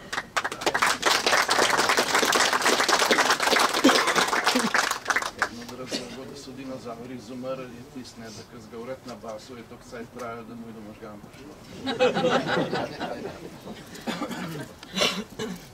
Pot, kako ohraniti ne samo varnost za naše zanamce, je torej znana. Samo treba bo pa dati pot pod noge, pa iti na volitve. In nihče več ne sme voliti levičarjev. Ne danes, ne naslednjič, ne nikoli več. Če ne, gospe in gospodje, se pa naučite, kaj je levičarski projekt Evropa 2050. Salam alejkum. In pravilen odgovor je alejkum salam.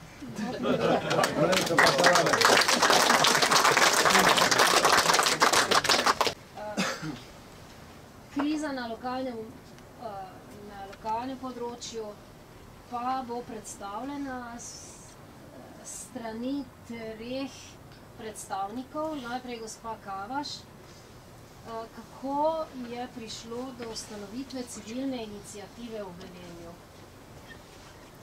Hvala lepa za besedo, pozdrav vsem prisotnim, posebna zahvala poslancem, ki so se danes udeležili tega večera v tem Velenju, kjer vlada že več kot 25 let ista politična kontinuiteta stranke SD.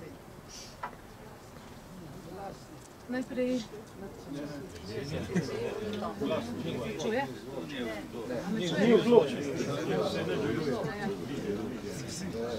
Najprej bi želela poudariti, da je civilna iniciativa sestavljena iz ljudi. In ko vas pogledam tule po dvorani, da si veliko tistih, ki ste dali podpis pod našo pobudo za razpis referenduma. Hvala vam.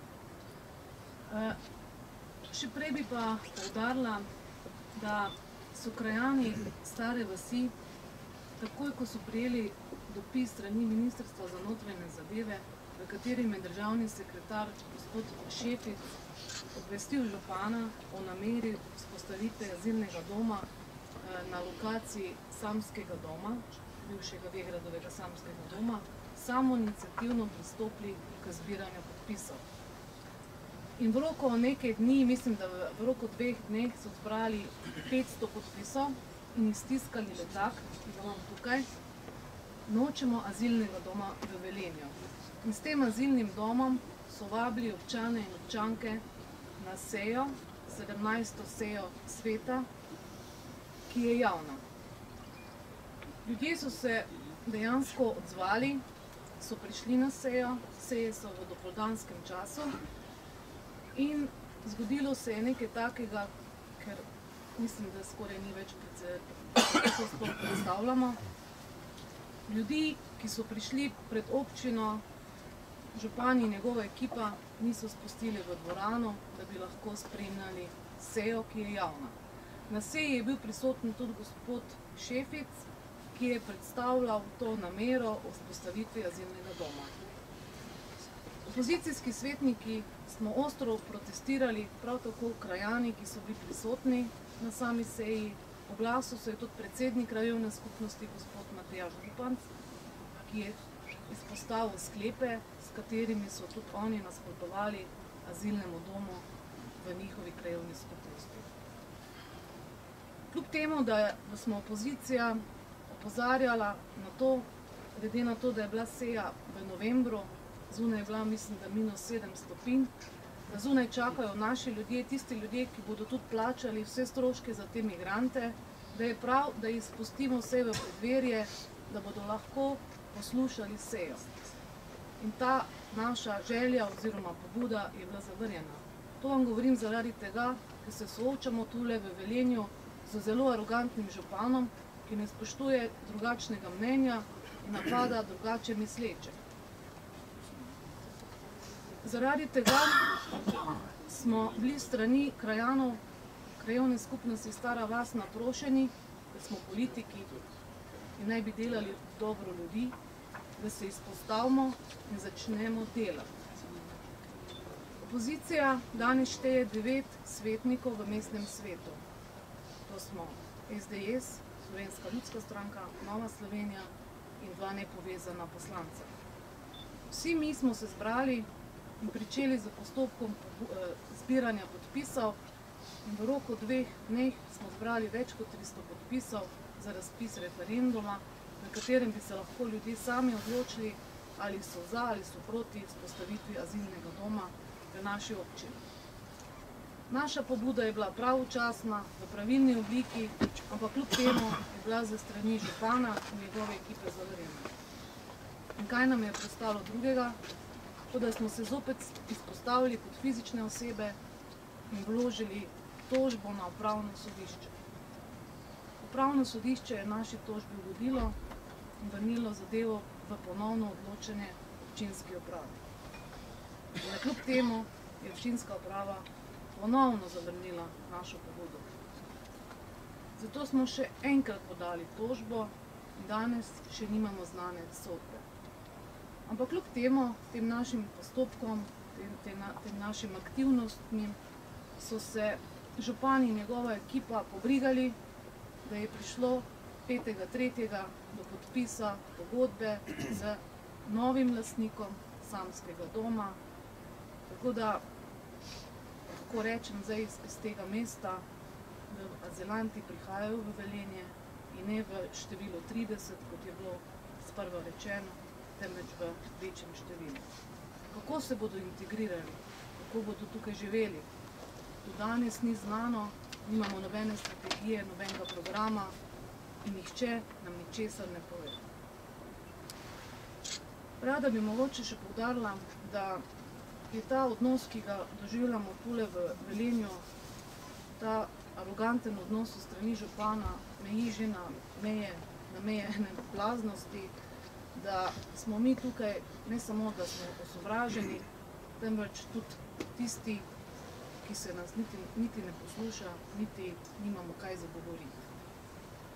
Da ne bo izgledalo tako, da mislim tako samo jaz, in mogoče tudi gospoda Matjaža Zupanca, ki je predsednik krajevne skupnosti Stare vasi, prosila, da tudi on mogoče razloži svojo izkušnjo, ki jo ima z gospodom Zupanom. Predsednica izvršilnega odbora SDS Velenje in ustanovna članica civilne iniciative, najlepša hvala. Tudi mestna svetnica. A bomo lahko obrnili mikrofon? Prosim, Matjaž Zupanc. Hvala za besedo. Lep pozdrav v mojem imenu. Kot vsi veste, krajevna skupnost Stara vas s podporo krajanov in lokalnih obrtnikov in večjih trgovskih centrov ostro nasprotuje azilnemu domu v Velenju, to pa zato, ker ta azilni dom ne bo prinesel v krajevno skupnost nobeno dodano vrednost. Jaz, ko sem bil pri županu, sem ga vprašal, župan, odgovorite mi, povejte mi eno dobro stvar, katera je za Velenje in za Staro vas. Odgovora seveda ni bilo, ker sem jaz rekel, dodane vrednosti ni. Mi smo v tistih sklepih tudi se jasno opredelili, zakaj nasprotujemo. Nasprotujemo zato, ker je ta objekt neprimeren, ker je bil včasih samski dom, lokacija ni ustrezna, v bližini so trgovski objekti, lokalni objekti, tukaj poteka glavna kolesarska in pešpot med centrom Velenja in na novo turistično-rekreacijski center Jezero. Poleg tega ta objekt nima ne otroškega igrišča, ne zelenih površin, kje se bojo lahko azilanti sprehajali. Kje se bojo sprehajali? V naših vrtih, pred našimi dvorišči in smo zaskrbljeni in zato temu nasprotujemo. Ampak danes je situacija drugačna. Gospod Šefic in župan so na mestni seji se z mano strinjali. Vsi so za en glas zatrdili, da je lokacija in objekt neprimerna. Ampak danes je stvar drugačna. Velenjčani veste, samski dom ima poleg samskega doma manjši objekt, kjer je bila včasih menza. Tam notri naj bi naselili 30 azilantov. Danes je to eno veliko gradbišče. Na ta objekt so dali streho, dela se notri keramika, dela se knauf, delajo se kopalnice in tako naprej. Poleg tega objekta je pa zraven še en objekt, kjer so včasih živeli delavci in tudi danes je nekaj delavcev, okrog 50-60 in tudi ti delavci nasprotujejo azilnemu domu. Nas pa skrbi to, ker vemo, kdo je lastnik tega objekta, da hoče na račun azilantov služiti, kar ni pošteno do krajanov Stare vasi in do Velenjčanov.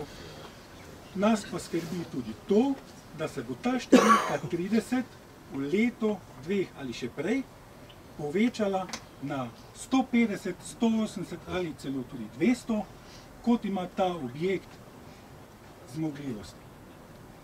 In krajani Stare vasi smo žalostni, ogorčeni, to pa zato, ker župan prihaja iz naše krajevne skupnosti in niti v enem trenutku ni ta projekt probal zaustaviti ali poiskati drugo lokacijo, primernejšo lokacijo ali te emigrante enakomerno porazdeliti po krajevni skupnosti.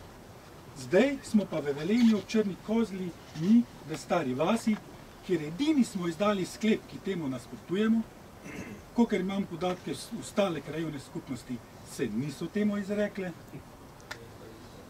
in sprašujemo se, kako naprej. Nismo bili uslišani in gospod Šefic in župan nočta čut krajanov in krajank Stare vasi in pa Velenjčanov. Moram pa tudi to povedati, da je župan zelo spreten pri metavanju besed.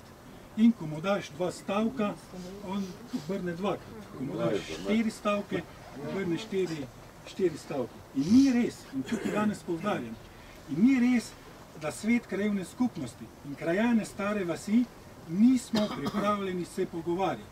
Mi smo županu napisali, mi smo se pripravljeni pogovarjati, vendar ne v krajevni skupnosti, ker je krajevna skupnost premala. Mi smo za pogovore, da pokličete gospoda Šefica na mestno občino, da lahko pridejo poslušati ne samo krajani Stare vasi, tudi krajani mesta Velenje in tudi tisti, ki so takrat čakali na mrazu, da izrazijo svoje mnenje in svoje stališče. Vendar do danes še nismo dobili odgovora. Vendar mi se ne bomo dali, z vašo podporo se bomo borili naprej. Kaj bomo pa dosegli, bomo pa videli. Vendar jaz pravim takole. Če smo složni, mali problem je lahko velik problem, ali drugače povedano, velik problem je mali problem, če smo složni. Hvala lepa.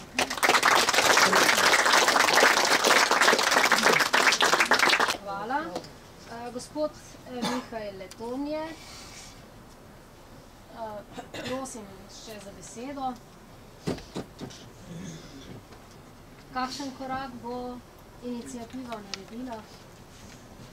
Ja, hvala lepa za besedo. Lepo pozdravljam tudi v mojem imenu. Zdaj, veliko je že bilo povedanega, na koncu smo tudi pač mi domačini tukaj ostali, kar je tudi najbolj pomembno, zato ste verjetno tudi prišli vsi pa nam dati podporo in zato se tudi zahvaljujem. Zahvaljujem se tudi tebi za povabilo, da bomo lahko tudi jaz v svojem imenu oziroma v imenu civilne iniciative povedal svoja stališča. Čeprav ste jih videli že kar dosti povedala, bi pa pač povedal, da midva s Suzano sva, da tako po domače reče, nastavila glave in že tudi dobivamo jih kar zelo po grbi, kakor tudi gospod Matjaž Zupanc, ki je predsednik krajevne skupnosti in danes, ko gre na občino, ima tudi težave bilo kakršnih, da kaj naredi za krajevno skupnost. Bi pa še na tem mestu mogoče te malo dodal, Matjaž, pozabil si pa povedati to. Povedal si, da župan prihaja iz vaše krajevne skupnosti in da je javno povedal, da bo spoštoval sklepe, ki jih bo sprejela svet krajevne skupnosti. To je na sami seji sveta povozil, demantiral tudi opozicijski svetniki, kot je že Suzana prej povedala, smo nastavili glavo. Lahko tudi povem v končni fazi, zakaj smo jo nastavili. Kot je bilo rečeno, tu je bila ustanovljena civilna iniciativa. Potem, ko so se stvari začele odvijati, ko se je bilo začeti treba izpostavljati, moram to povedati, da smo potem mi ostali, ker je bilo vrženo nam politikom, da naj mi ostali nastavimo glave in naredimo mi svojo civilno inicijativo. Tako se je ustanovila nova civilna inicijativa za Velenje in preko te civilne inicijative opozicijski svetniki zdaj pelamo to zgodbo. Jaz upam, da smo uspešni, da se borimo za vas, da naredimo, vendar župan vsako stvar, ki jo mi predstavimo, ki jo mi hočemo nekako obelodaniti, zagovarjati stališče ljudi, nas enostavno povozi. Zato smo tudi rekli, da ne more o usodi tako pomembne zadeve, ki so emigrantska kriza oziroma ti azilanti, ki se bojo prišli v Velenje, ki bo po vsej verjetnosti ne bo se tako končalo, kakor vidimo, kaj se po svetu dogaja in ne daj Bože, da se en sam tak incident tukaj naredi, potem bo katastrofa. In smo rekli, da 23 svetnikov koalicije, pozicije, to je stranka SD, SMC in Desus, ne more o tako pomembni temi odločati 23 svetnikov. In zato smo predlagali, zbrali smo podpise, uložili legitimno vse zadeve, jih je župan povozil. Hočem se to povedati, da se naj razpiše posvetovalni referendum, oziroma naknadni referendum, se upravičujem, imamo dva referenduma, naknadnega in posvetovalnega. Naknadni referendum je zavezujoč referendum in ta referendum bi potem, če bi se ljudje odločili drugače, potem bi mi to legitimno spoštovali in če ljudje hočejo imeti migrante v Velenju, pač potem nimamo tudi mi kaj pri tem. Vendar župan nikakor noče razpisati referendum. Ker je to nam vse zavrnil, kot je že bilo povedano, smo vložili prvo tožbo. Prvo tožbo dobili in odgovor župana, sodišče se je zmotilo. Zato je katastrofa. Sodišče se je zmotilo in naredil neko odločbo. Mi smo bili zgroženi, ker nismo vedeli, a je to zdaj že sodišče. Naredil je odločbo, naredil je na koncu pravni pouk, nam napisal, v kolikem času se lahko pritožimo kam se moramo pritožiti, nam diktiral, da se moramo pritožiti v Celje. Mislim, ko je sodba odločba sodišča. Mi smo po dolgem premisleku, imeli smo 8 dni časa, tukaj so še tudi ostali svetniki, pa tudi še gospod Kuzman, mogoče lahko še v kjeru rekel, smo se odločili, ker nam ni preostala druga, kot da vložimo ponovno tožbo. Ta tožba, mi nekako pričakujemo, nekako 30 dni je pač po zakonu, ampak tukaj očitno pri nas zakon tega nič ne veljajo. In ne vemo, kdaj bomo to drugo odločbo dobili in mi pričakujemo zopet pozitivno odgovor. Tako da mi smo bili zgroženi, da si lahko en župan prvoši pa reče, da je sodišče se zmotilo. Mislim, to ne moremo zastaviti. Tudi v samem občinskem svetu smo deležni res takšnih neverjetnih, bom rekel, zaničevanj, da mi nestrpnost povzročamo, da mi zbujamo, ne vem, ksenofobijo in tako naprej. Jaz sem županu samemu rekel, ko je že bilo prej tudi govora o multikulti. On na vsakem govoru v Velenju in tudi podžupan Dermol, na vsakem govoru govorite o multikulti. Kako so srečni, da imamo tukaj ne vem koliko raznih drugih ljudi, in sem mu lepo povedal, da naj neha s tem in da on sam spodbuja nestrpnost v Velenju, ne pa mi, ki na to opozarjamo. Mi, ko neko stvar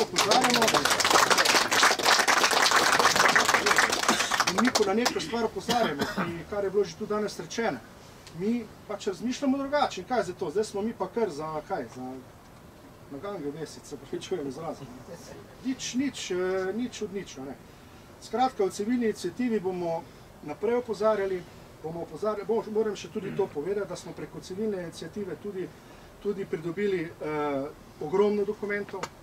Eden od dokumentov je tudi iz leta 2015, mislim, da imam tam dokument 20. ali 22. oktober. On je na seji sosveta, ki mu predseduje, jaz sem mu citiral, je sam javno povedal, da ni problem 200 imigrantov, da jih vi kar pripeljete, mi jih bomo tam časli, mi jih bomo nastanili, vi nam sam povete, kaj moramo narediti. Leta 2015. Danes se pa spreneveda. In ko sem jaz njemu to dobesedno citiral, je rekel, jaz tega nisem rekel. Kaj se kako niste rekel, če je tu napisano? Tako da, se pravim, tako je že Matjaž povedal, sprenevedajo se, obračajo besede. Zdaj na koncu, ko smo jih mi upozorili, ko smo bili proti sklepom, ki so jih sprejeli, mi smo bili proti naši sploh niso šli na dnevni red. Mi smo, kot opozicija, smo ravno tako dali notri svoje sklepe. Niti na glasovanje jih ni dal. Še večji absurd se je pa zgodil na zadnji seji sveta, še to vam moram povedati, kjer mi pa zdaj, zadnje pol leta, smo se res dobro organizirali in kot opozicija res dobro delujemo in to očitno zdaj te vladajoče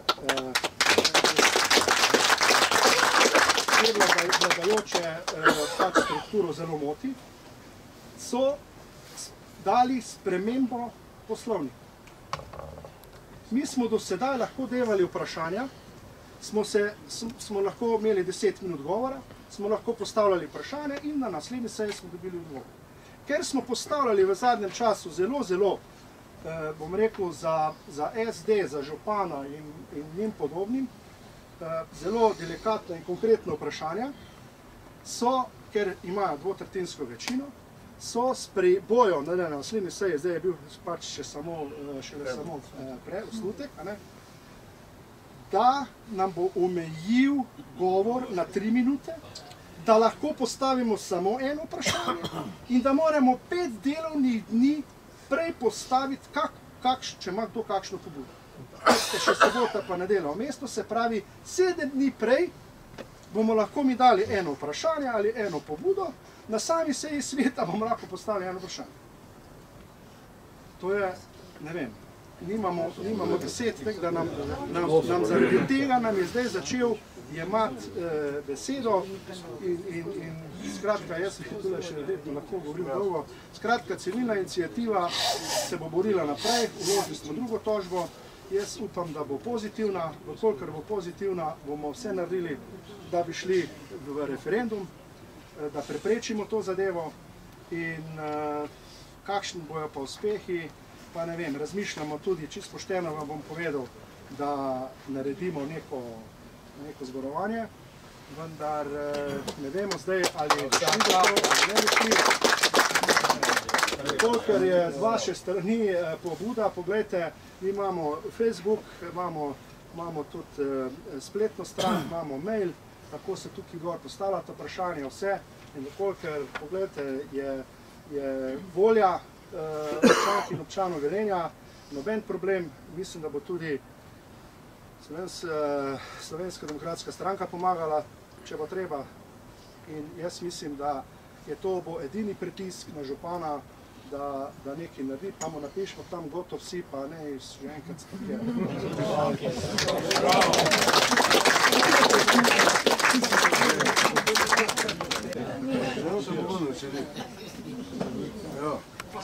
Predsednik Slovenske ljudske stranke se nam pridružil in predsednik Nove Slovenije. Ob koncu prosim za vprašanja. Vprašanje naj bo kratko, jedrnato, namenjeno našim gostom. Prosim. Jaz se pripričujem, mogoče bo ne bo samo vprašanje Buče, kako moje mišljenje.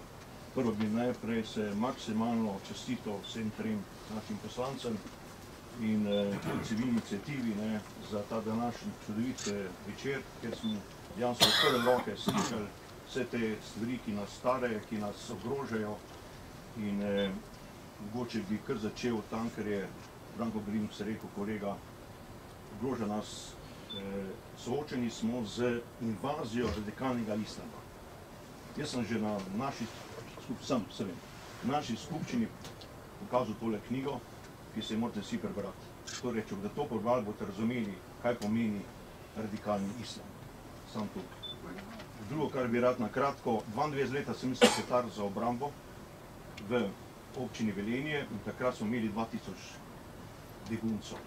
Tako da poznam, prišla Lady Not, ni mogla verjeti, kako smo mi te stvari se pošli. Lady Not, žena Mariborčanka, generala Nota, ki je vodil partnersko vojno 22 leta.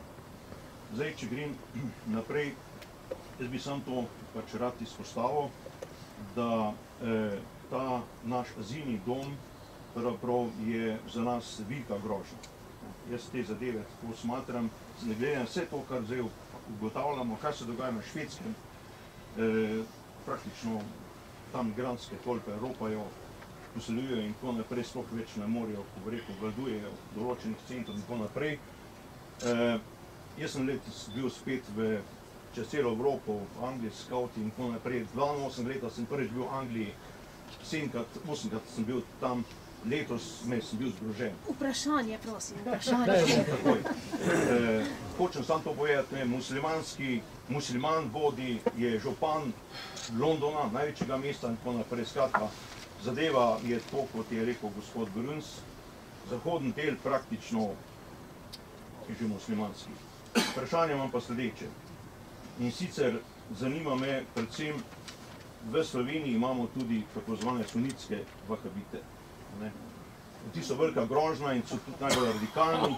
Zanima, predvsem to velja za kolega Grimsa, on to pozna, če lahko malo več v zvezi s tem pove. In druga stvar, Cerar nekako poskuša disperzirati te azilne dome, manjše skupine. Za mene je to okupacija. Okupacija, to so celice bodočega džihada in tako naprej in jaz to te zadeve tako vidim. V zvezi s tem bi pač rad bilo.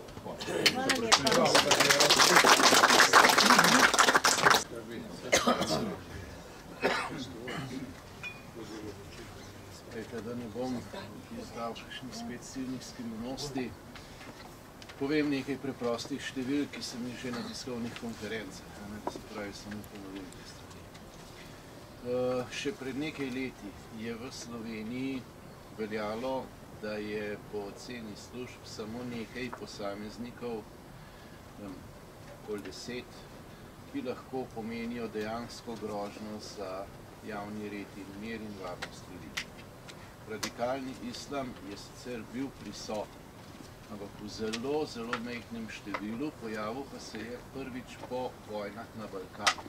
Takrat so prišli mudžahidi dol v Bosno in potem od tam se je to začelo korak širiti postopno drugam.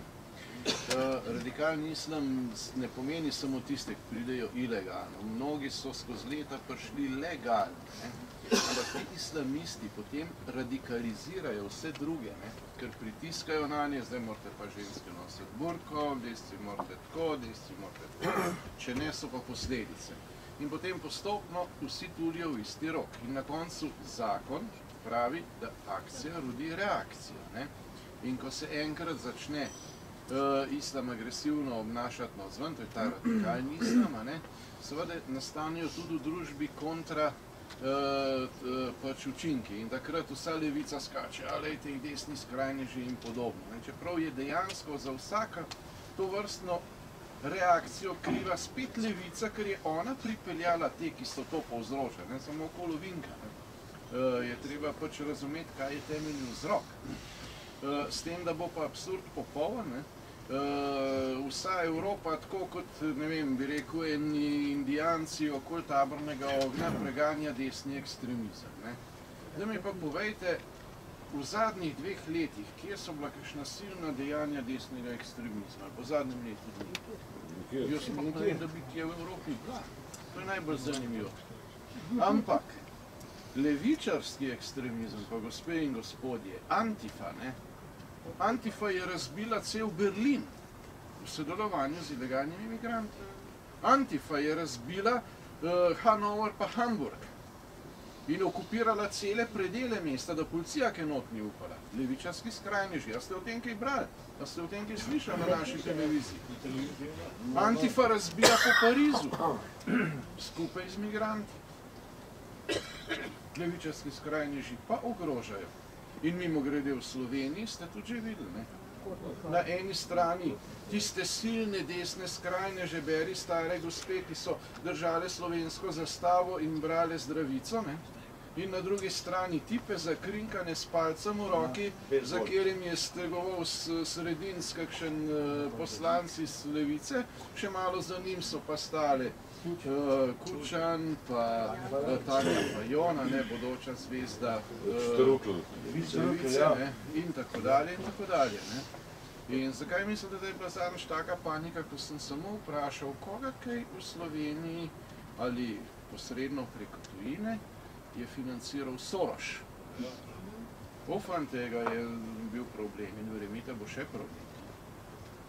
Kajti morate nekaj vedeti, Soros ne samo, da poganja tako in drugače in da financira praktično vse osrednje medije, v Sloveniji, vse od Mirovnega inštituta do ne vem kaj, Soros tudi ruši vlado v Makedoniji, zato da bi se spet odprlo za migrante.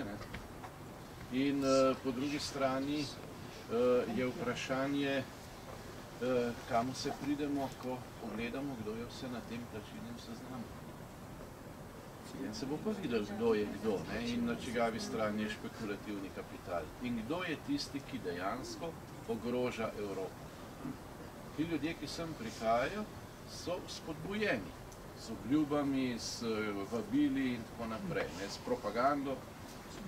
Ampak tisti, ki jih pa vabijo, tisti, ki tukaj delujejo kot peta kolona, so pa pravi krivci za to stanje.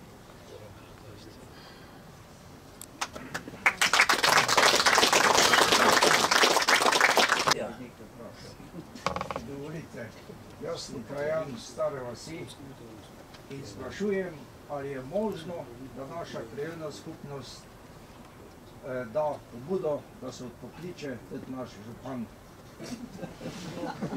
Nimamo več. Je to možno? Ne more.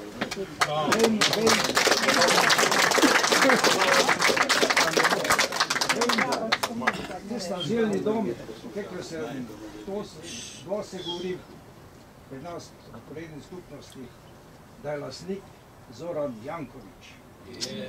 Prijatelj, Miloš, prijatelj njegov.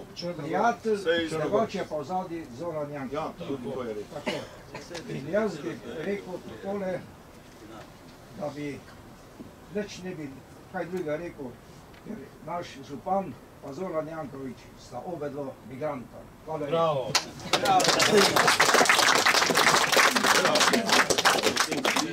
Poklic izvoljenega funkcionarja po sedanji zakonodaji ni mogoče. Nekoč, ko je nastajala prvotna ustava, taka pisateljska ustava, si bil zraven, verjamete ali pa ne, je bila napisana za dvokrožni večinski volilni sistem in je predvidevala tudi možnost odpoklica funkcionarjev. Danes žal tega ustava ne dopušča in je to praktično nemogoče. Pa še to prej, ko sem vse že napletel, sem bil malo predolg, pozabil sem pa povedati ključen stavek. Danes je po ocena služb takih, ki lahko pomenijo nevarnost že na desetine in stotine. Se pravi, zadeva se v nekaj letih drastično poslabša brez varnostnega območja. Nimam vprašanja, pač pa stanje duha v Sloveniji kaže pisanje dela 14. februarja. V rubriki pa še to, razočaranje. Mnogo vznemirjenja je povzročila novica, da je dvojica v okolici Podbočja pri Krškem skoraj do smrti pretepla 26-letnega moškega. Svoje nečloveško in brutalno početje pa prenašala na naslednjo sodelovanje. A kasnejši razvoj je verjetno razočaral veliko ljudi, kot so Branko Grims in njemu podobni, ko se je pokazalo, da pretepača nista bila begunca. Če delo tako piše, potem Najlepša hvala. Dobili smo tukaj še eno pisno vprašanje od gospe, ki je sicer tukaj prisotna, gospe Milojke Mohor, in sprašuje, če naša zakonodaja dopušča uporabo solzivca za osebno obrambo. No, prej še mali komentar, da tole, ki ste vi rekel, gledajte, sej stvari so relativno jasne. Poglejte, ko je prišlo do uboja policista na Ižanski cesti v Ljubljani, tam je eden zapelo namenoma na policista in je umrl, je bil ime pomembno. Takoj smo vedeli, kdo je storilec. Ko pa je prišlo tu v Krškemu tudi do uboja policista, ki ga je ubil musliman nemškega rodu, so pa skrili nekaj ljudi. Kar se tiče pa tega primera, da zakonodaja to dovoljuje, zakonodaja to dopušča, ampak lepo prosim, solzivec sprej za samoobrambo mora biti nabavljen v uradnih slovenskih prodajalnah, to ne sme več roba, in v tem primeru je to dovoljeno. Res pa je, da obstajajo posamezni primeri, če bi nekdo solzivec uporabil v prekomernih količinah, da bi na sočloveku pustil posledice, je pa že lahko kaznivo. Hvala lepa. Bravo. Uporaba ne sme biti blok, ki pa reče, da je bila zelo uporabna. Odvisno s kjer strani tu. Še zaključna misel, slovensko pravosodje. Žal mi je zdaj pa. Dajmo zaključiti počasi, pa potem, prosim. Torej, jaz bi bil zelo kratek, spoštovana magistra Nika Goltan in ekipa, hvala in tudi vi vsi, hvala vam za povabilo. Kot poslanec državnega zbora pa bi se vam zahvalil, predvsem zahvalil v smislu tega, da čutite prostor in čas, v katerem živimo. Da čutite, da se je potrebno zbrati, da se je potrebno prisluhniti, da se je potrebno poslušati in da tukaj med nami nismo ljudje, ki smo nehumani, tukaj med nami nismo ljudje, ki smo nestrpni do drugih kultur in ver, ampak tu smo ljudje, ki v prvi meri se zavedamo, da prihaja na nas nekaj tistega, kar je prihajalo nad Zahodno rimsko cesarstvo okoli leta 400. Po tistem, ko se je zlomilo, 600 let, lahko rečemo, dobesedno v zgodovini ne poznamo, lahko rečemo, bila tema v zgodovini Evrope. Ljudje prihajajo z obdobja držav, ki niso v zadnjih 800 let pokazali ničesa v razvoju znanosti, umetnosti in kulture. To je ta problem. In to, kar sem jaz danes na začetku govoril, smo brez velikega pretiravanja na nekem prelomnem obdobju. Mislim, da ste tukaj zbrani ljudje, ki imate neprecenljive izkušnje. Govorili smo danes torej tudi o zgodbah, kjer ste več kot 2000 ljudi, kot je rekel vaš bivši predsednik, profesionalno vodili, ljudje, ki so resnično potrebovali pomoč. Danes pa gre za vse ostalo kot pomoč teh ljudi. Bil sem sam, lahko rečemo, nekaj 100 metrov stran od tega nesrečnega dogodka lani za Božič v Berlinu. Bil sem blizu tega božičnega sejma, ko sem obiskal svoje kolege v Berlinu. In lahko vam povem, ko se začne taki proces, lahko vidiš, kako smo nemočni. Kako smo nemočni, kako treba pravilno reagirati. Zato se vam še enkrat zahvaljujem, torej, da skupaj z nami čutite prostor in čas Slovenije in tudi v Evropi, v katerem živimo. Hvala lepa. Od zelo daleč. Od zelo daleč. Prosim, Romana, so rekli poslanci, da toliko časa pa še imajo. Sicer smo malo prekoračili, ampak prosim. Glede na to, jaz sem Romana Jančar, meni je gospod Milović skupaj z bivšim možem naredil velik problem. Jaz sem ob hišo, ker posoja denar po 1% mesečni obrestni meri. To je ta gospod, ki je lastnik. Ta Milović, Negoslav Miloš. Ki je lastnik azilnega doma. In ko je nepremičnina na Turjaku šla. In od leta 2008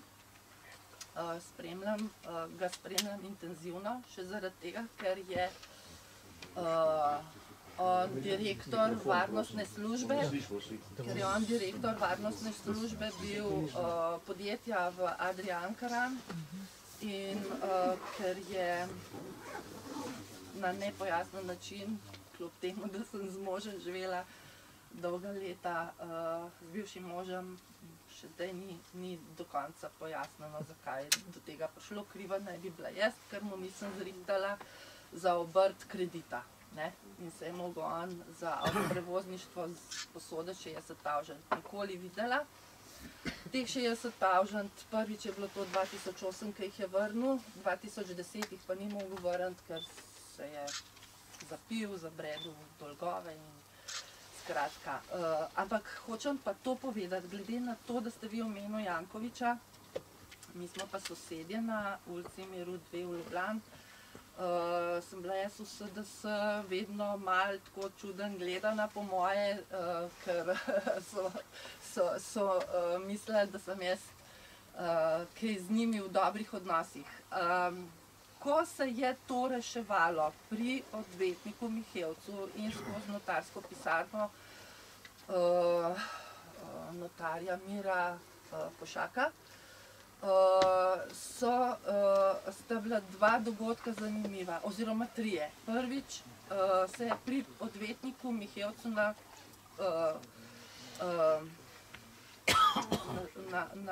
na cesti znajdel Andrej Brodnik, ki je zelo znan hokejist, moji sinovi so pa hokej igrali v Olimpiji. In drugič se je znajdel v bližini te odvetniške pisarne, takrat, ko smo šli urejati zadeve na NLB, Slavko Pregar.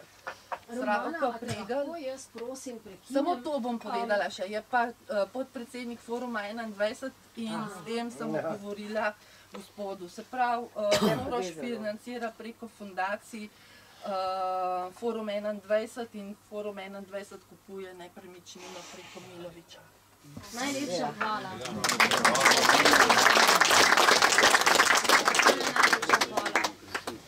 Jaz se našim današnjim gostem zahvaljujem. Sej tole bi šlo še v nedogled. Mi bi lahko tlele se pogovarjali še do zjutraj. Ko pa nas preganja čas, zahvaljujem se gospe Suzani Kavaš, predstavnici civilne iniciative, predsednici mestnega odbora SDS in svetnici SDS. Zahvaljujem se dr. Vinku Gorenaku, zahvaljujem se Franci Brezniku, magistru Branku Grimsu, zahvaljujem se tudi predstavnikom civilne iniciative in predsedniku krajevne skupnosti Stara vas in vsem vam, ki ste prišli sem In zaključujem z mislijo Toneta Kuntnerja. Zahvaljeni presrčno za ljubezen do domovine.